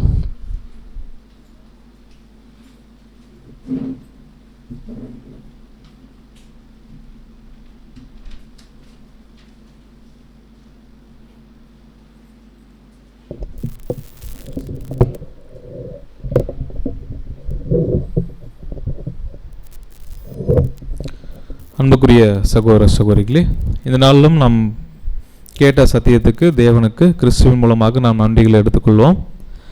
இந்த ஆராதனைக்கு நிறைவாக நாம் எழுந்து ஒரு பாடல் பாடி இந்த ஒரு ஆராதனை நாம் நிறைவு செய்யலாம். பாடலின் 114 பரம அழைப்பின் என்ற பாடலை நாம் எல்லோரும் சேர்ந்து பாடுவோம்.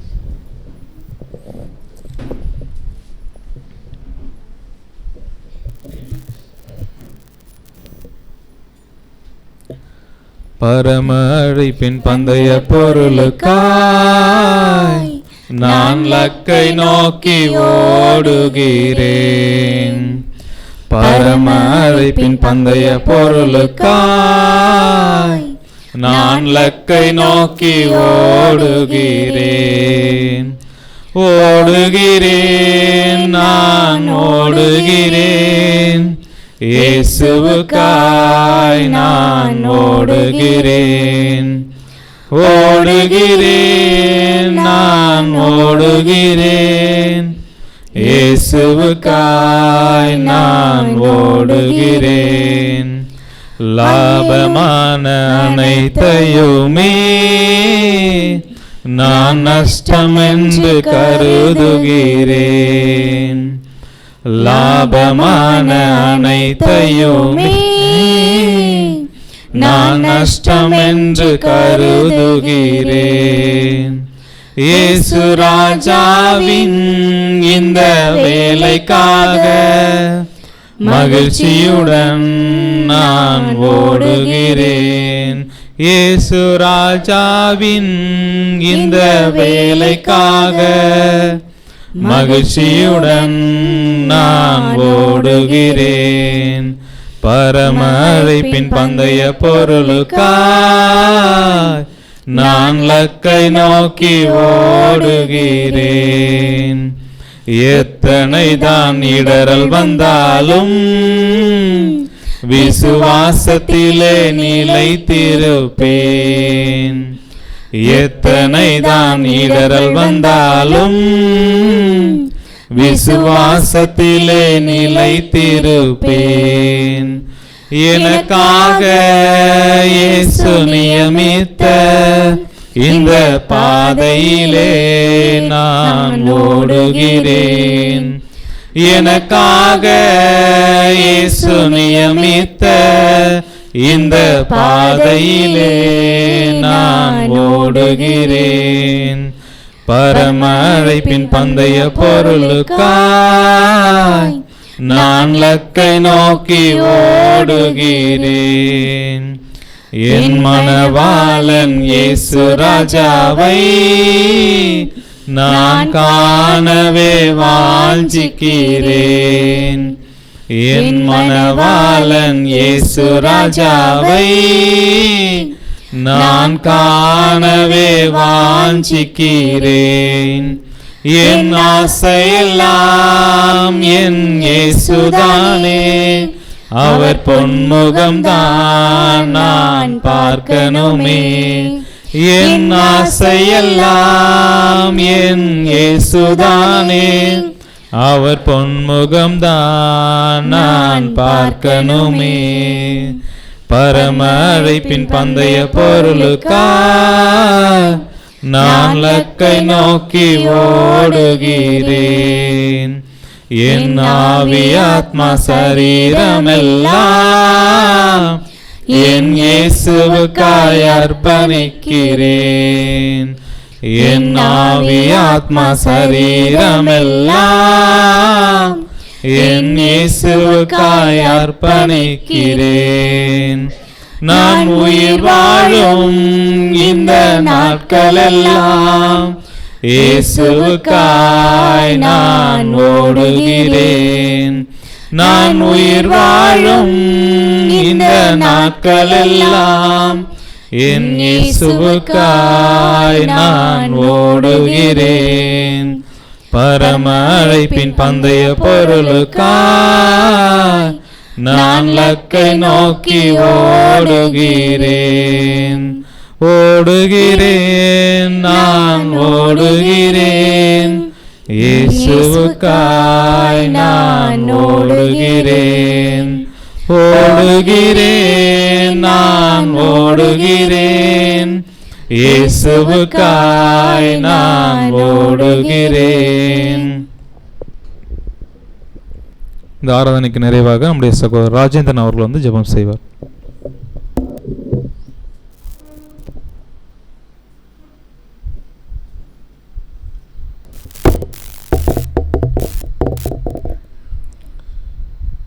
ஜெபம் செய்வோம்.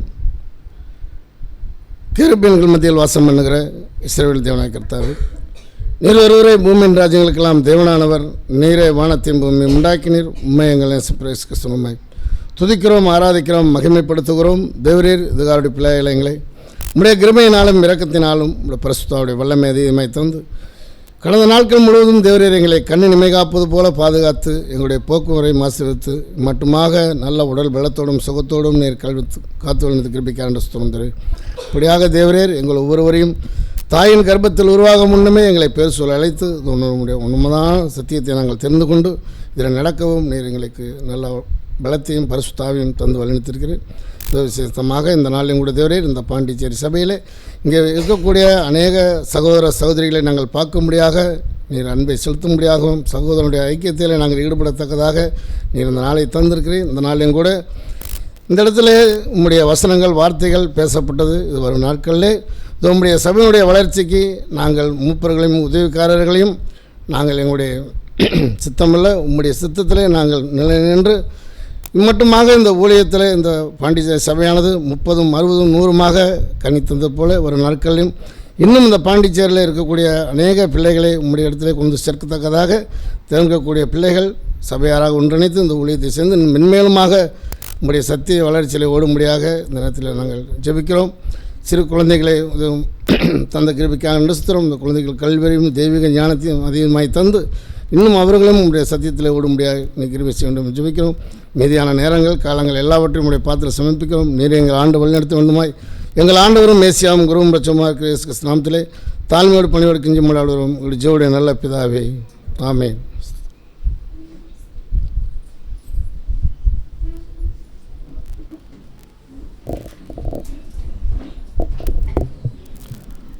சபையாரை அமரலாம். சபையினுடைய அறிவிப்புகள் நமக்கு வழக்கமாக இருக்கக்கூடிய செவ்வாய்க்கிழமை வியாழக்கிழமை கூடுகைகள் இருக்குது. ஸோ செவ்வாய்க்கிழமை நாம் படித்து வருகிறதான 5வது வால்யூம் கலந்தாய்வு இருக்குது. வியாழக்கிழமை நாம் பார்த்து வருகிறதான 1000 வருட அரசாட்சி தொடர் பாடம் இருக்கும். ஸோ அடுத்த வாரம் நம்ம இதே மாதிரி ஒரு ஆராதனை சப்ஜெக்ட்டு. ஸோ அதுக்கப்புறம் என்ன அப்படின்னு பார்க்கும்போது நம்ம ஊழியக்காரர்களை தேர்ந்தெடுப்பதற்கான முன்மொழிதல் நாமினேஷன் இருக்கும். ஸோ அதனால் நீங்கள் என்ன பண்ணுங்கள் அப்படின்னு பார்க்கும்போது ஜெபத்தில் தெய்வனுடைய வழிநடத்தலோட நீங்கள் என்ன பண்ணலாம் அப்படின்னு பார்க்கும்போது அந்த ஒரு நாமினேஷனில் நீங்கள் யார் யார் தேவன் வழி நடத்துகிறாரோ நாமினேட் பண்ணுறதுக்கு ஆயத்தமாக வரும்படி அன்பாய் கேட்டுக்கொள்கிறோம். இப்பொழுதும் என்ன அப்படின்னு பார்க்கும்போது பிரேக் வந்து ஒரு 15-20 நிமிஷம் 11:15 நம்ம எல்லோரும் திரும்பி என்ன பண்ணிடலாம், அடுத்த டிஸ்கஷனுக்கு நம்ம வந்துடலாம். ஸோ 6வது வால்யூம் 6வது சாப்டரு புது சிருஷ்டியில் முறையும் ஒழுங்கும் என்ற தலைப்பில் நம்ம கலந்தாய்வு செய்ய இருக்கிறோம். ஸோ பிரேக் போயிட்டு யாரும் கூப்பிடாமல் என்ன பண்ணிடணும், டைமுக்கு வந்து சேரும்படி உங்கள் எல்லாரையும் அன்பாய் கேட்டுக்கொள்கிறோம். நன்றி.